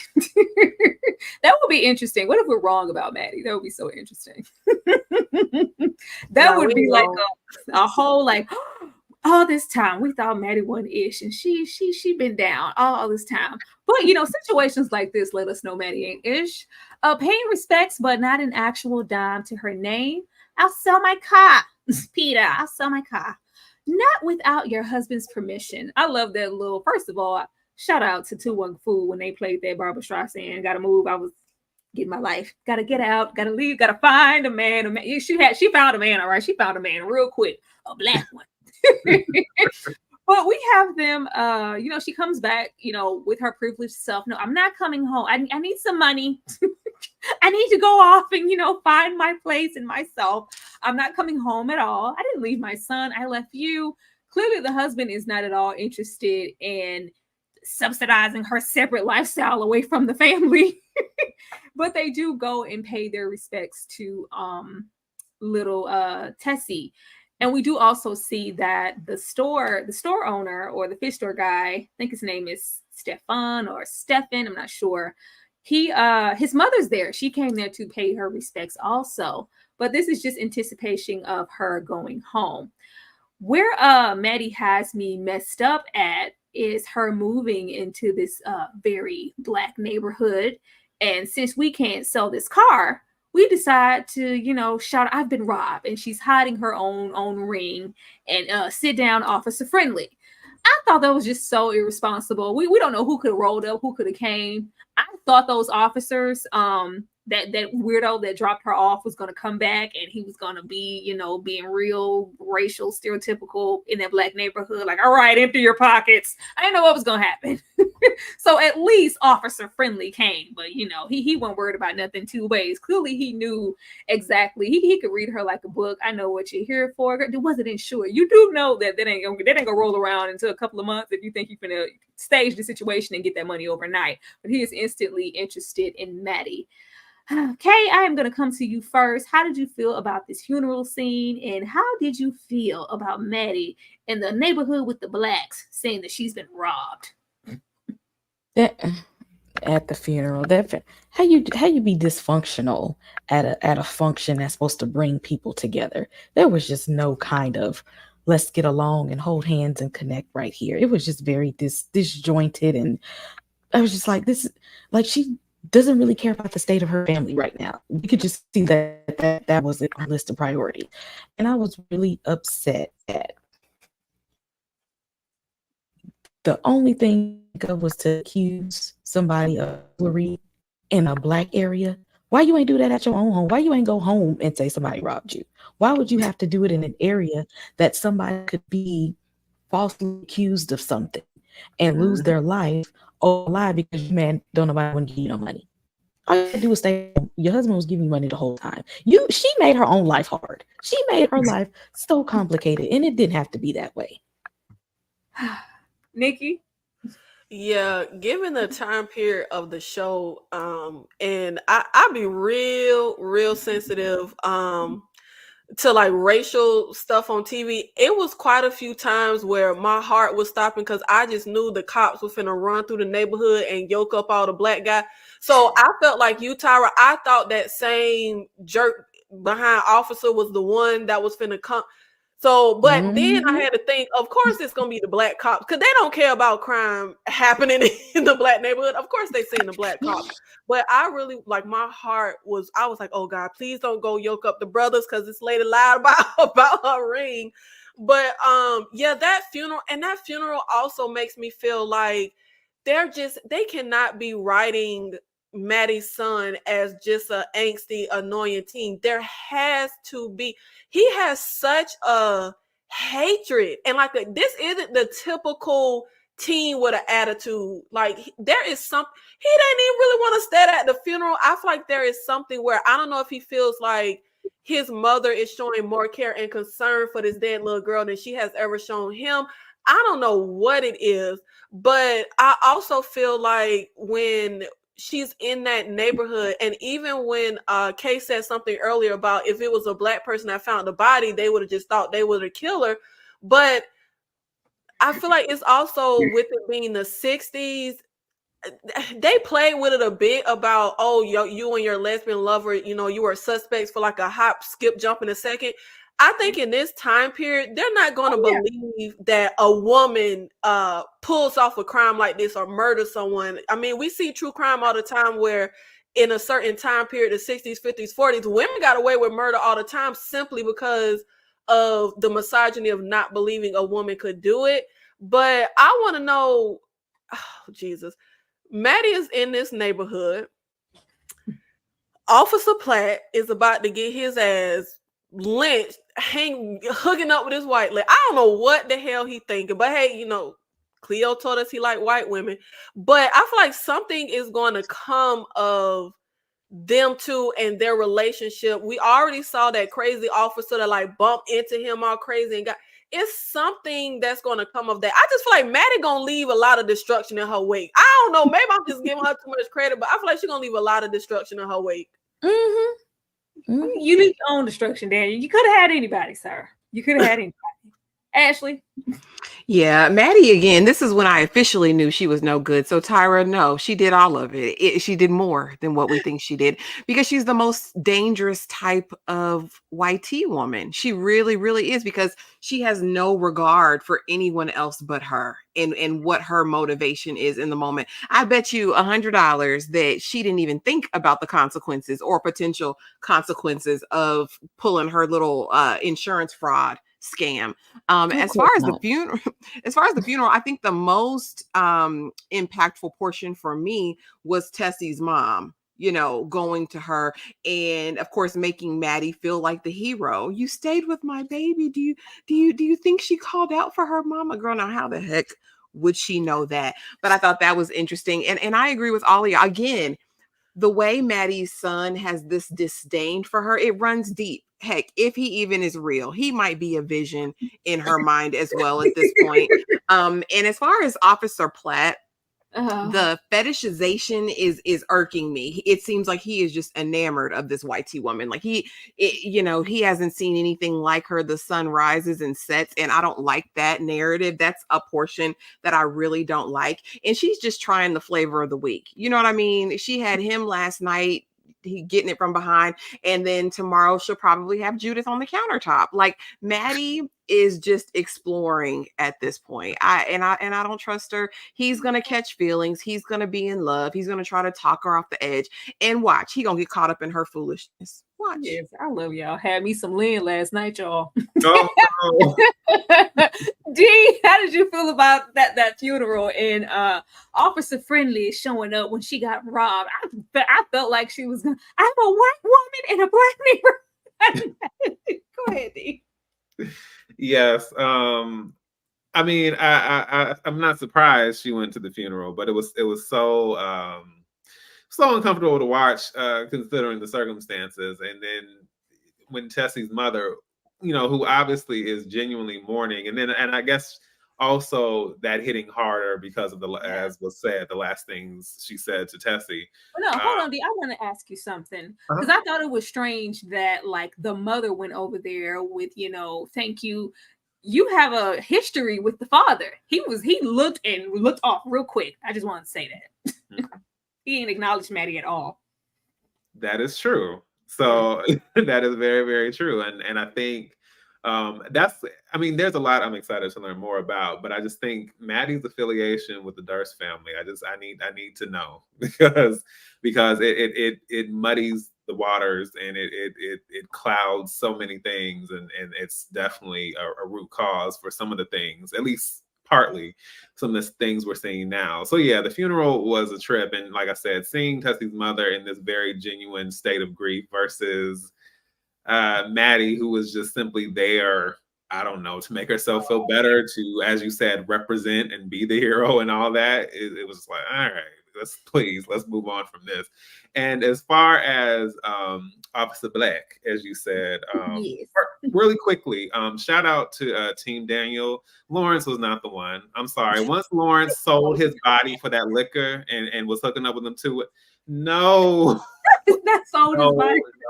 No. It was a wrap after that. But Team Daniel. Yeah, I'm telling you, he deserved more. But as far as this, I did think it was hilarious that he had this pegged immediately, and that she really just thought this was going to like, yes, I am a poor, victimized woman who is in this, poor, strange neighborhood, and I came here. Just the optics of it was already whack. And we already spoke on the consequences of that and what that could have been. But just even for her to do all that, and the end game wasn't even what you thought it was going to be, as far as the claim and all that. So it was just like, you just, as was said, her willingness to just kind of go off of her instincts, which don't seem to be great, and just kind of Right. head first into disaster. I think that's a recurring theme. And I think that theme has already been recurring before now. We just have to find out how. That's what I'm saying, D. Just the whole the plan, like the lack of saving any money. Clearly, we knew we wanted to leave our husband and our son. I love that picture I have of him at the funeral. Like, ugh, hey girl, he just really hate her. But we have that going on. She's moving into this space. I don't have any money. Ask Judith, like, if you could just talk to your dad about me, I need a month or so. She's like, no, you got to handle that on your own. You didn't save anything. You didn't think of any ramifications of calling, saying that you've been robbed. Didn't even fathom that, you know what, I might not get that insurance money tomorrow. We let this guy in, let this stranger in, this reporter, and he's asking for detail and everything, and she gives her what she knows via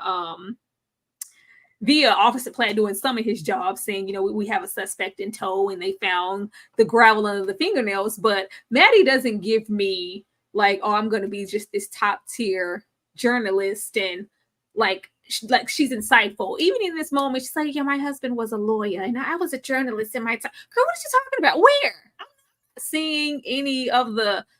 I thought, we would really, maybe later we'll see her get her Nancy Drew on, but I'm just not seeing, you know what? There's a brilliance to the lights of Maddie.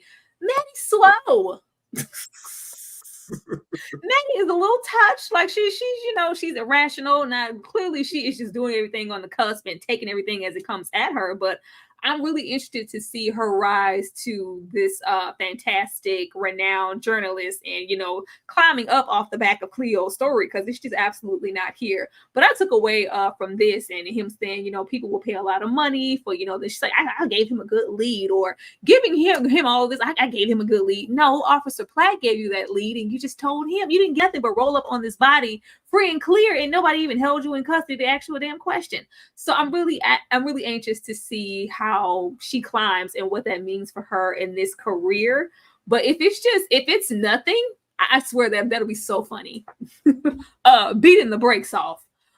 All this, and I still don't think he's the culprit. They are really trying to paint this picture. Now, this gas mask here, it's giving Ted Bundy, Dahmer, Charles Manson, isn't this. But I think this is strategic for us to maybe think, hey, there's something afoot with the fish boy, because why are you doing this?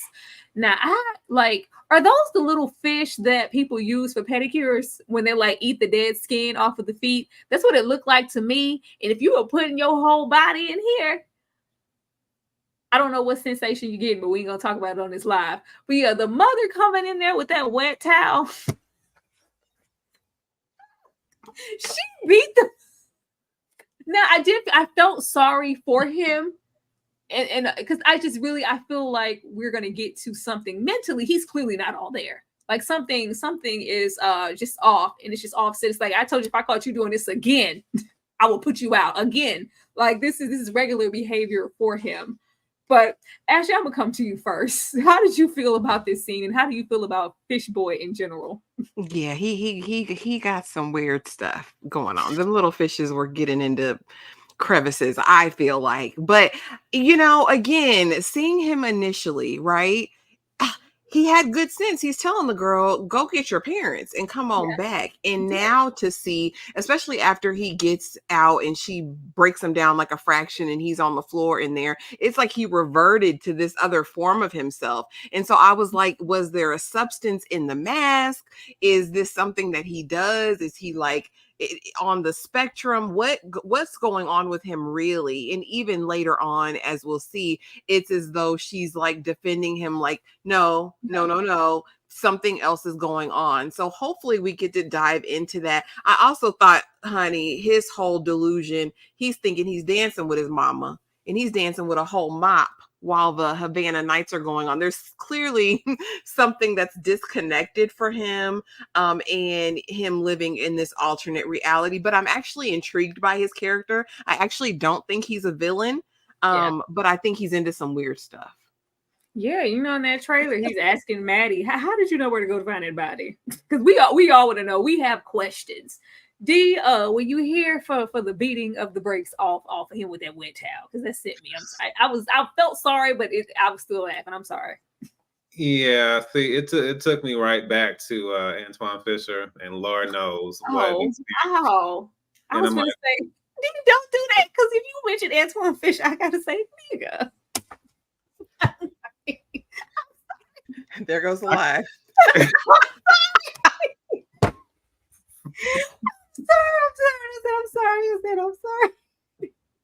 sorry. all I'm gonna say is you are not the only one. I'm not even gonna mention my family members and how they used to cut up over over some of that. But I'm gonna leave it there. But yes, it was definitely taking me back to that. And I guess the thing is, it was very much a mixed bag for me, because I think the actual abuse of it obviously was shocking and intense, and like very, just very disorienting to see. But then, a part of me also thought, like, depending on your involvement, I don't know how bad I should feel, or just, if anything, even if it's not tested related, I'm like, depending on what you've done, I may not feel as bad. But then what I also thought about is, like, is it a chicken or the egg situation? Like, are you like all this and all the stuff you're doing, is he like this in spite of this or because of this? I'm like, is he like this because of your treatment and how you've mishandled him as a parent? And how has that shaped his life then? Where are all these things coming from? And I think Mama, for all intents and purposes, I think she has her role to play in this as well, as far as how he is and what we see. Well, here for the most part, it at least looked like she wanted to protect her son. She's like, I'm fine, because she's whole tied up. He's tied her up and he's dancing, with the mop and everything. To me, it was giving like I gave her a whole backstory. Like, this time period, having children with any type of mental illness, father, he's something to leave. She's been raising this son all on her own, supporting herself and their family via this fish store, or the dad maybe passed away. And the beating is just a result of her son being something else mentally, and her just not knowing how to deal with it and not getting him proper help. And it's just like, oh, again, but it's like, yeah, he probably needs help. Even with him saying, like, you should go get your parents, it's giving, like, if somebody comes in here unsupervised, maybe even a child, don't interact with them. Make sure, like, maybe they've had incidents or something happened in the past where it was just like, oh, this looks like this, but it's not.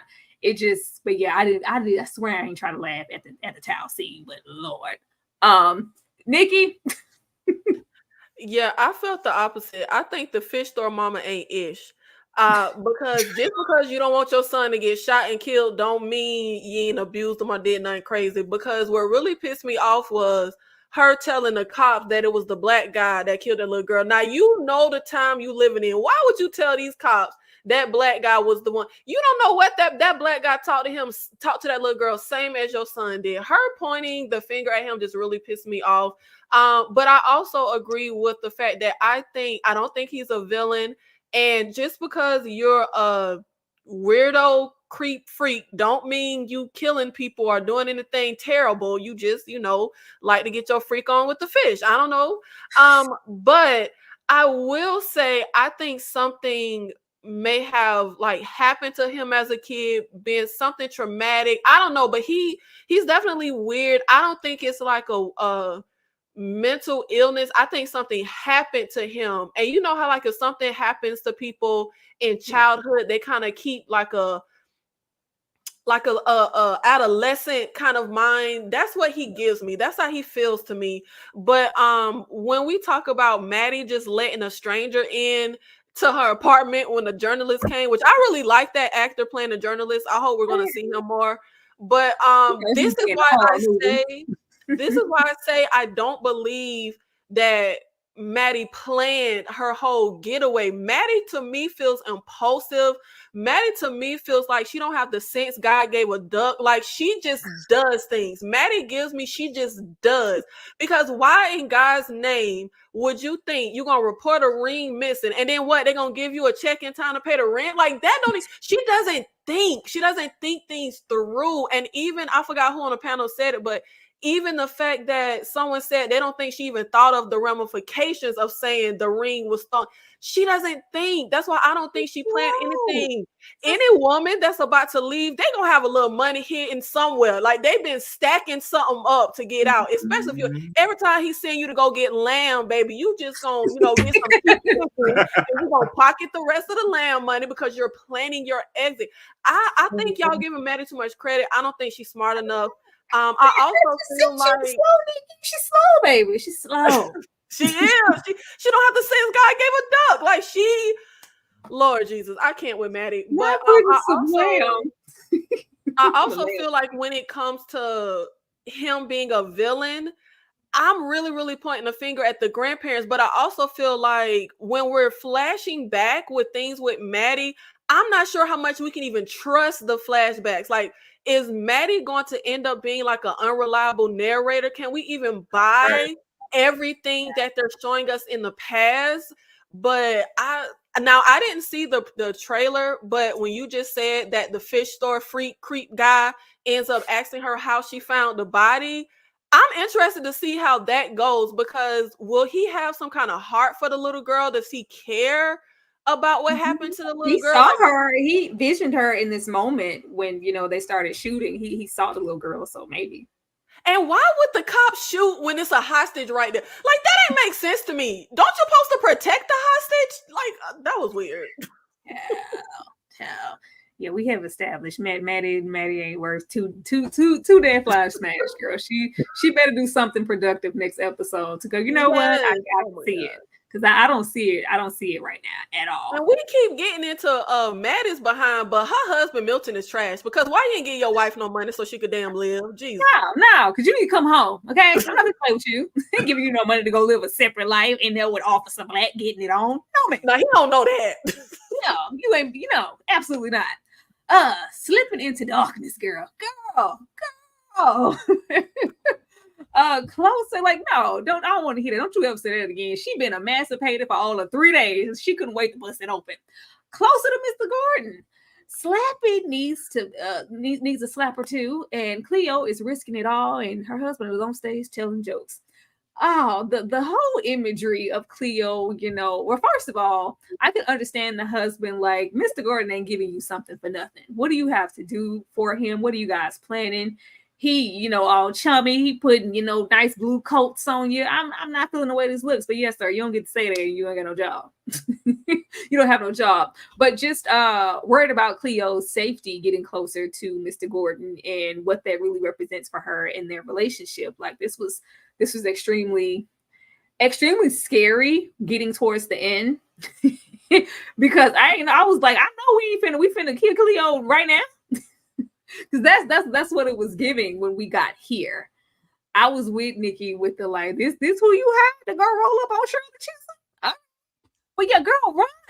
Yeah, Slappy keeps it clean, and she's proud. Well, he semi keeps it clean. He doesn't, but the audience still finds it funny.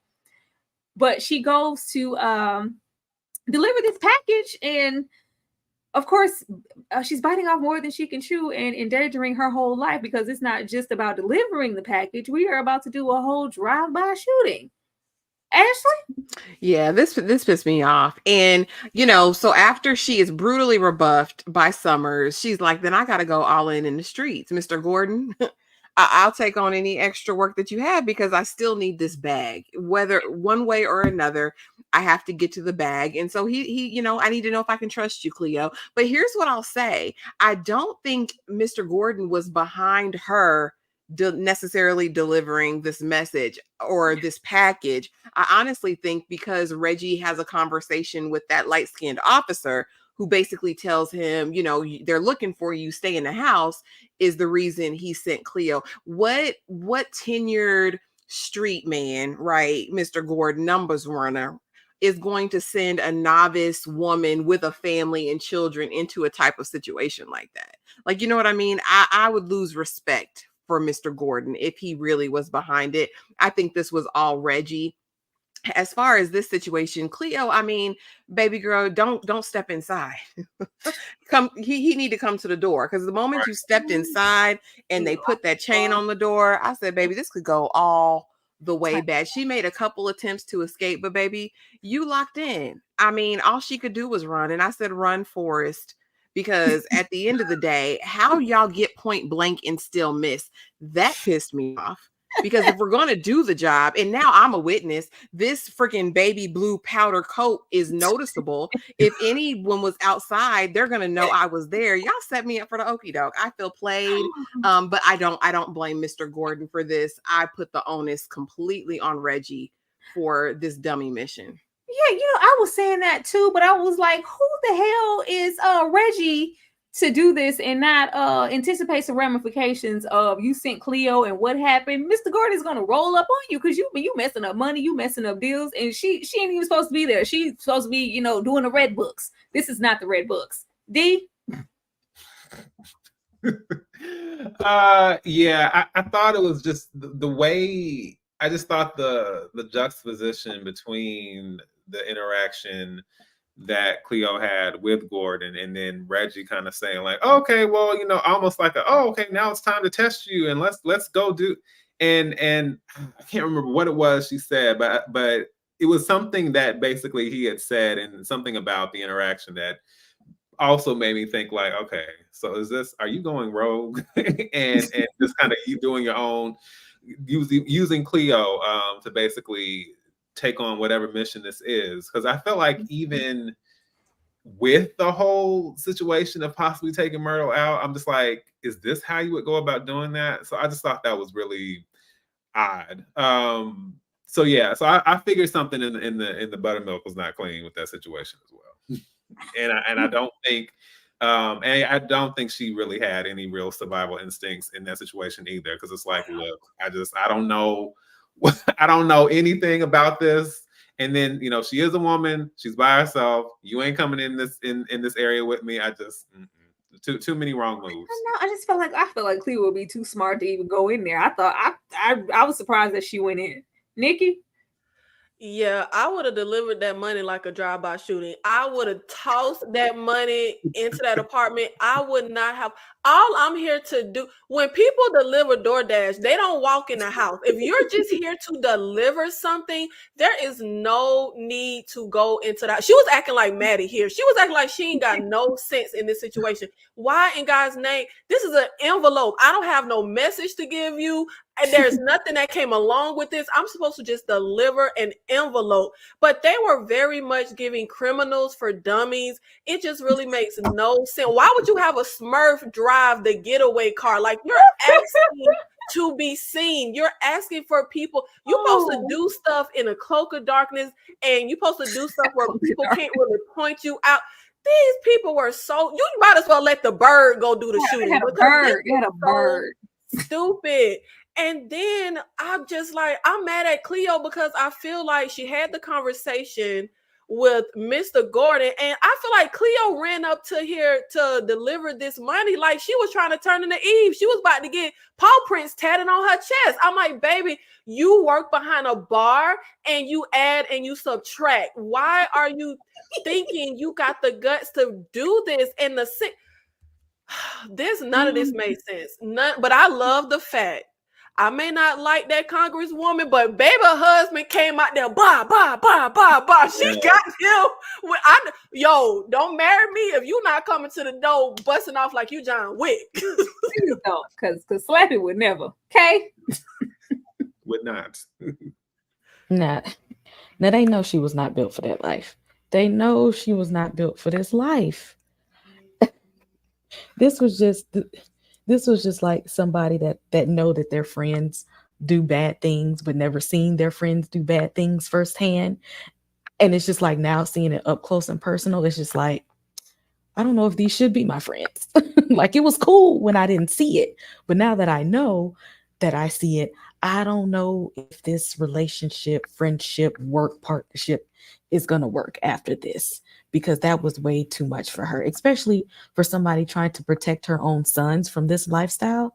That was way too much for her. And I'm pretty sure she's now like, yeah, how do I get out of this? How do I separate from these people? Because they done put me in it.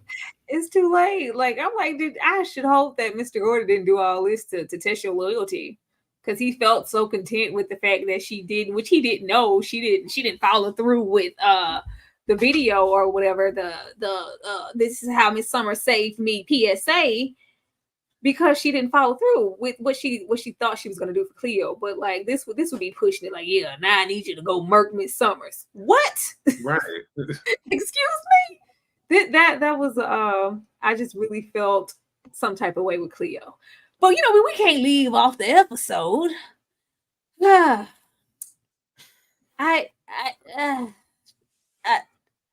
could have had anybody. You could have had anybody, sir. With how intuitive Mr. Black is here, Mr. Platt, you would think he would know better than to, even the officer, this is clearly something he does on a regular, because his little partner was like, oh, you gonna go see about Miss Maddie, huh? You gonna go tell her we finally here, go, you always creeping off with the white women. Like, sir, even if it was this was I'm just not getting, like, I don't know, maybe I just don't get the attraction to Maddie. Nothing, you know, towards Natalie Portman or anything, but I was like, it ain't giving what it's supposed to give for all this passion. But you know, they're embarking on a relationship. And I think the question here is, what does this mean for this officer? Because whatever happens, Maddie's gonna be fine.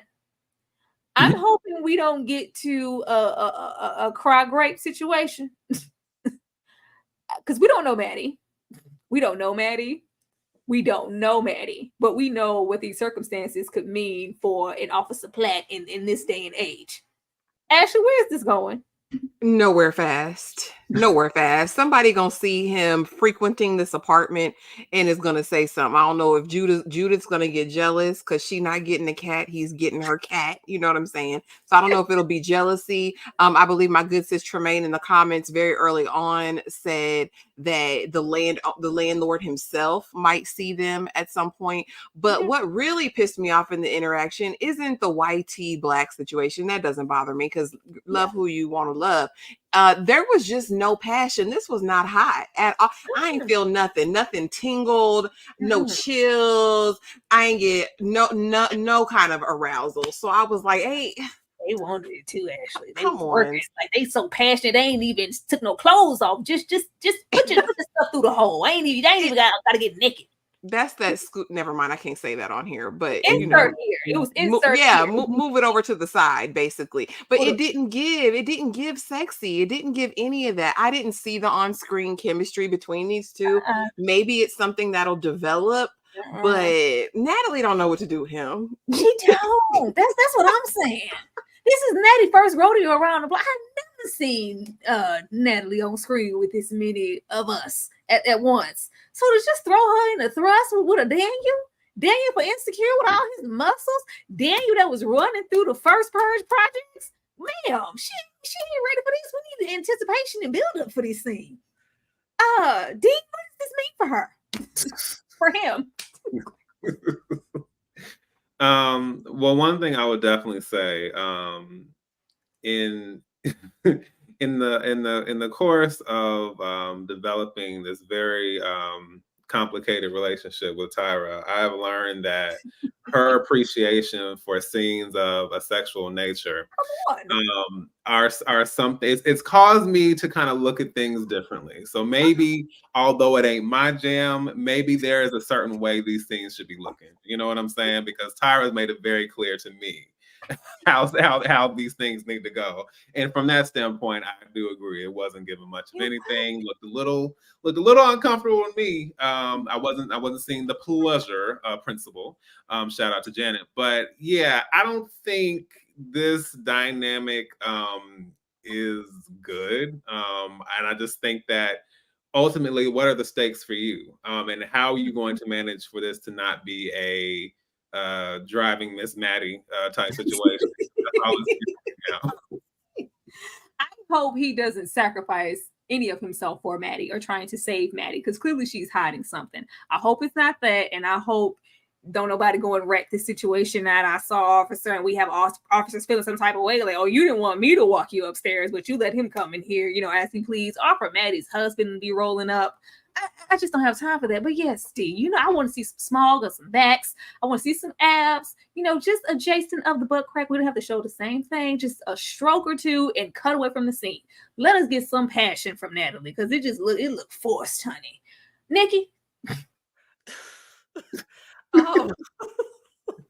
I think D got it right. It is definitely going to be a driving Miss Maddie setup. It's very much giving. He's going to be the sacrificial Negro. He's gonna get caught up because, like Tyra said, no matter what, Maddie gonna be just fine. And I will say, even with those jive ass sideburns, then you know he fine. And if you get a man like that, baby, strip him. If you get a man that look like that, you strip him. You don't keep clothes on with a man like Daniel. But I thought this scene was kind of comical because, sir, you're supposed to be walking your patrol. You don't have time for a beer. Like, I didn't understand how you could just dip on patrol to get a beer. But I disagree with the no passion. I think it's no passion on Maddie's side. But Officer Platt got stars in his eyes. When she was sipping that soda, he had like he never seen a woman drink a soda pop. Like he was oogling this lady. He was looking at her like she walked on clouds. And I agree. I think it was Ashley who said, I disagree. I don't think this is just a regular old interracial, we like each other. I think it's a fetishization. I think she want a black mandingo and he got a thing with white women. That's what all of it is giving. She want to leave her little small Jewish man and she want a mandingo. Like, small. That's what it's giving. She's using him. She's a user. We know how Maddie works. Okay. As much as I enjoy Daniel, the only thing I could think is that she's gonna cry wolf with this, and that she's gonna take your boy out, and I'm gonna be really upset about it. The only thing I could think of was that, and especially because of the community that she's in and the status of her husband. As soon as somebody catch wind of that, the white tears are going to come out so that her reputation is not tarnished, and oh boy, is going to be strung up or executed in some type of way. She is getting this black man in all types of trouble, and why he can't see it? Why he can't see this? Well, clearly this is not his first rodeo with interracial, or I ain't even gonna say relationship, but just embarking on sleeping with the white woman. I really feel like he sleeps with. I'm just scared for him. Because it really felt like he did have some type of attraction to Cleo, but it's like, you know, Cleo's not interested in me. And Cleo, you know, your man's up there. Like, I see where you're because he did say he enjoys the view when he rolls up there to the bar and whatnot. But it's like, yeah, I'm here for whoever's legs are open at after 6. I'm coming over. That's just what it was giving. That's what it was giving. But ending off the good old episode, where do we go from a drive-by shooting? Like, Cleo gonna be, because clearly these men, these them buffoons, it was giving Fat Albert. It just, I was like, what is this? I thought he was in a bad, like, what are y'all doing in this car with this bird? It was a hot mess. But I don't know what the ramifications could be from that, but I do know, at least going into episode 3, Cleo, the mother of 2, is going to be trying to separate herself and take back everything she told Mr. Gordon. I want no parts of that. And as Miss Myrtle Summers said, nobody leaves Mr. Gordon unless he wants you to. And you know how you're leaving. You're leaving in a box. Ashley, what you expect in episode 3? Well, I hope Reggie gets checked. I hope Mr. Gordon comes through and reassures Cleo that was not his intention. But I don't know if she's going to lay low. This picture has me feeling like she is sipping or doing something that Dora does. I don't like this look on Cleo. I don't like the darkness around the eyes. It makes me feel like she's high, and that makes me nervous. We don't need escapism at this moment. We need a plan. But then again, what's the point of the plan? Because we already know her end. You know what I'm saying? But I do hope we get to see her fully next episode, and I hope it just stays black. That's my biggest hope for episode 3, because I really don't know what else to expect. Okay, what do you expect in episode 3? Yeah, I definitely expect Cleo to kind of examine the choices of her life at this point. I would like to see what her man feels about this. Is she going to tell him, especially the way that she kind of rated into him? Is she going to say, I mean, yeah, you was right. It was everything you thought it was going to be. I want to see how shady Maddie really is. I want to see how low she is ready to stoop to get her external validations. D? Yeah, I know it's gonna be too soon, and it's not gonna be nearly as much as I want. But yeah, I'm ready for more of the Maddie expose because clearly, the past for her is far from squeaky clean, and I need to find out why. And as far as Cleo, unfortunately, I think she's going to keep slipping down that slippery slope that is this underworld, because that's how this goes. Start off one way, and then all of a sudden we're all the way over here. It's just like, yeah, that's the way it works. And we obviously know what the end game is, but obviously we need to see what else. Obviously things have to escalate for us to get to that point. And so I'm not happy about it, but I am intrigued to see, like, how does this continue to open up for her, and then this whole dynamic with Gordon, and then what happened with Myrtle? Were they successful? Were they not? Like, I just want to see, like, what the consequences of all this is going to be. I want to know how long it's going to be before we actually lose Cleo. I want to know, because I was like, I don't think, because she is wearing that coat when she's tossed in there. I want to see, but I think it will be too soon. Nikki, what about you? Yeah, I don't know the timeline of how long Cleo is in the show. Because when the episode ended in the frustrating way of just cutting off when Cleo is running for her life, I was finna get pissed, because I was like, don't tell me this how she died. Like, is she gonna be out here running loose, and that's how whoever the killer is yoke her up? So I'm not even sure how far into the show she's gonna die. But I will say, now this might be a far-fetched prediction, but I already said I feel like Maddie X family is tied to the goings on. And it felt suspicious for me the way the ex-boyfriend dodged her like a hot plate at the dang funeral. I'm feeling like, is he gonna randomly pop up at her apartment?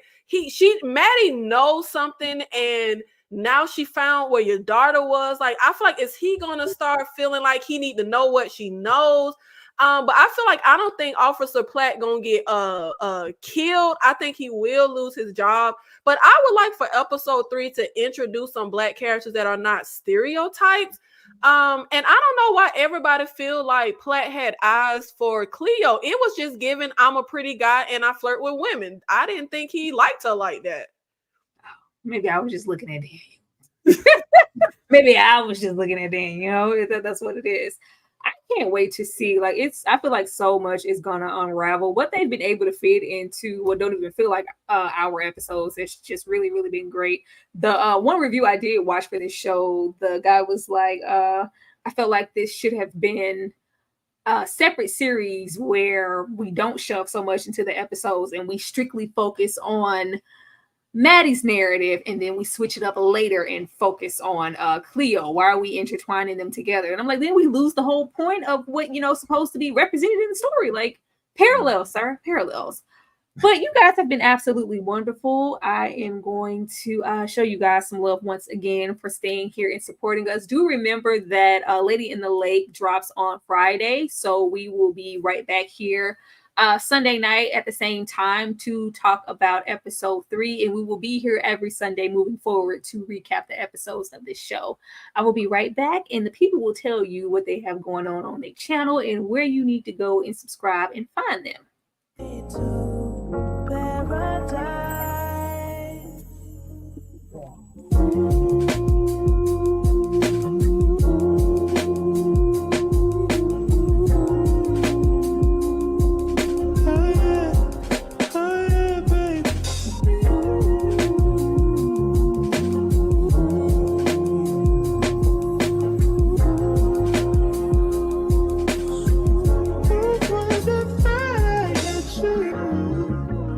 And when we're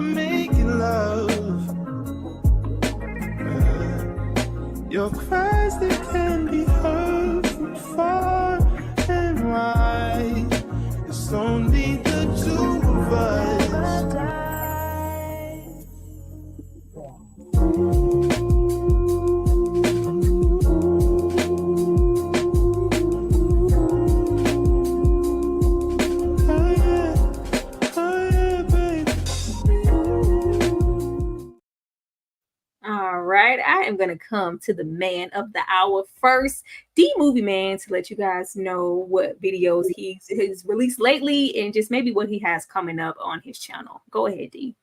Yes. Hey, everyone. This is D Movie Man, fellow cinephile, popcorn addict, and emerging film critic, coming to you with reliable recaps, reviews, and reactions. If you are familiar with those words, or if you're not familiar with those words, that is the summation of what I do over on my channel. I love discussing all things film. I love having the occasional analysis of trailers, theatrical trailers, of course, and also getting into some of these really solid television series out here. So if you are interested in any of that or all of that, please feel free to check me out over on my YouTube channel. I've recently been on a film festival run discussing films like Sing Sing and Thelma and The Idea of You. And I'm continuing on with Tribeca and some other film festivals as well. I also have recently discussed television series like Bridgerton Season 3, which was an experience, and Interview with the Vampire Season 2, which was a far more satisfying experience overall. And I definitely plan on doing some recaps regarding this series as well. Just had to give it a couple of days. The joint is jumping at my job, but that will be up very, very soon. And you can expect more regarding film, television, and just some very special curated commentary from yours truly. Would love to have you.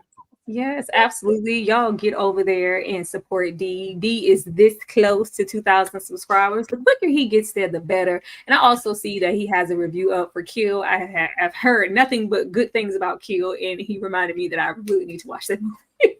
I really need to watch that movie. But you guys, please be sure to go and support D. His link will be in the bottom with everybody else's in the chat. King Nikki TV with the Stereotypes. I'm coming to you next. What you got going on, girl?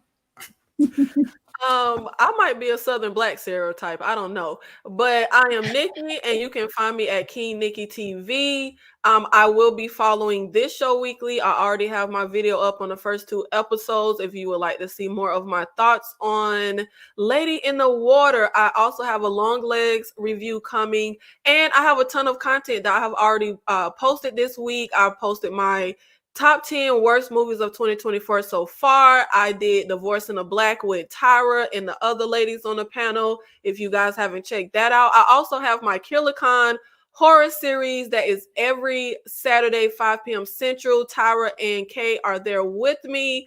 As well as I just did a video on the 20 best comedy movies of all time ranked. So make sure you check that out, as well as the only Tubi original movies worth your time. So if you want some action, some horror, some thrillers, some TV shows, I got everything for you. No romance though. We don't get into romance on my channel. Whole lot of content over here on Nikki's channel. I'm gonna double down on that Killer Con situation. I love how all us horror fans, we keep calling this show Lady in the Water. Lady in the Water.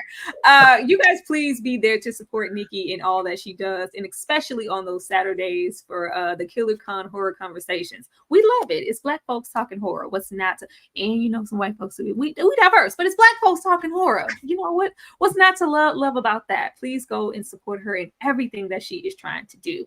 Kay over there with the books, because she read them. Go on and shout out your nerds, blurs, and all of that in between, and let them know what's happening on the 5th wall.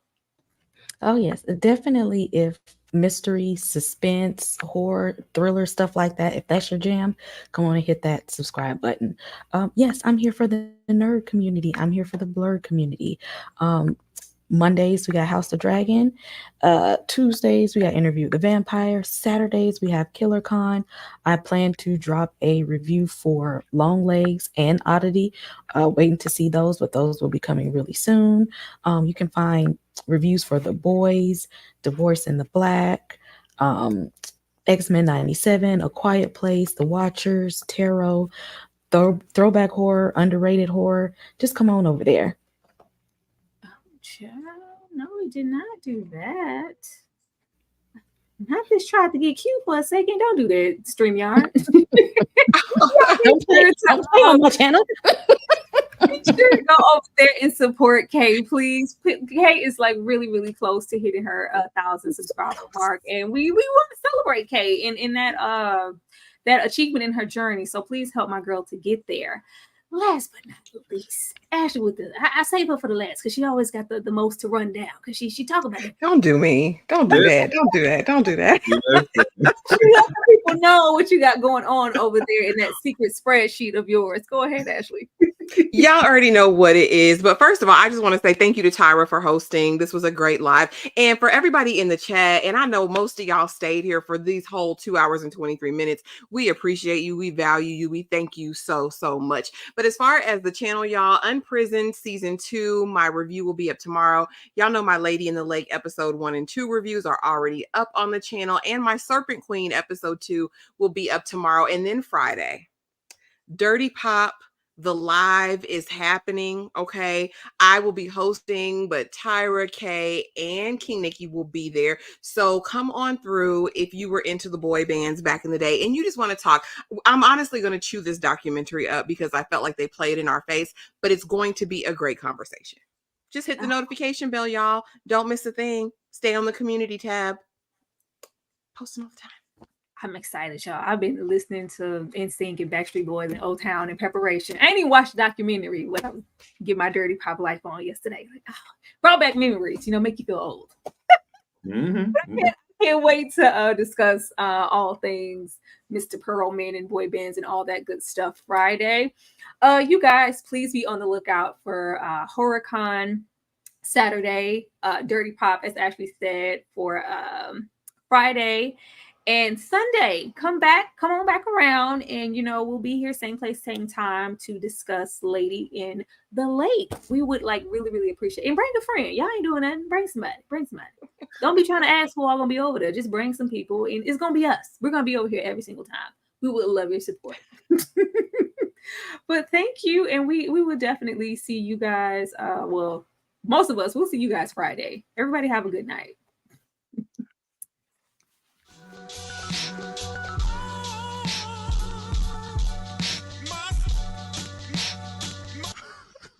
My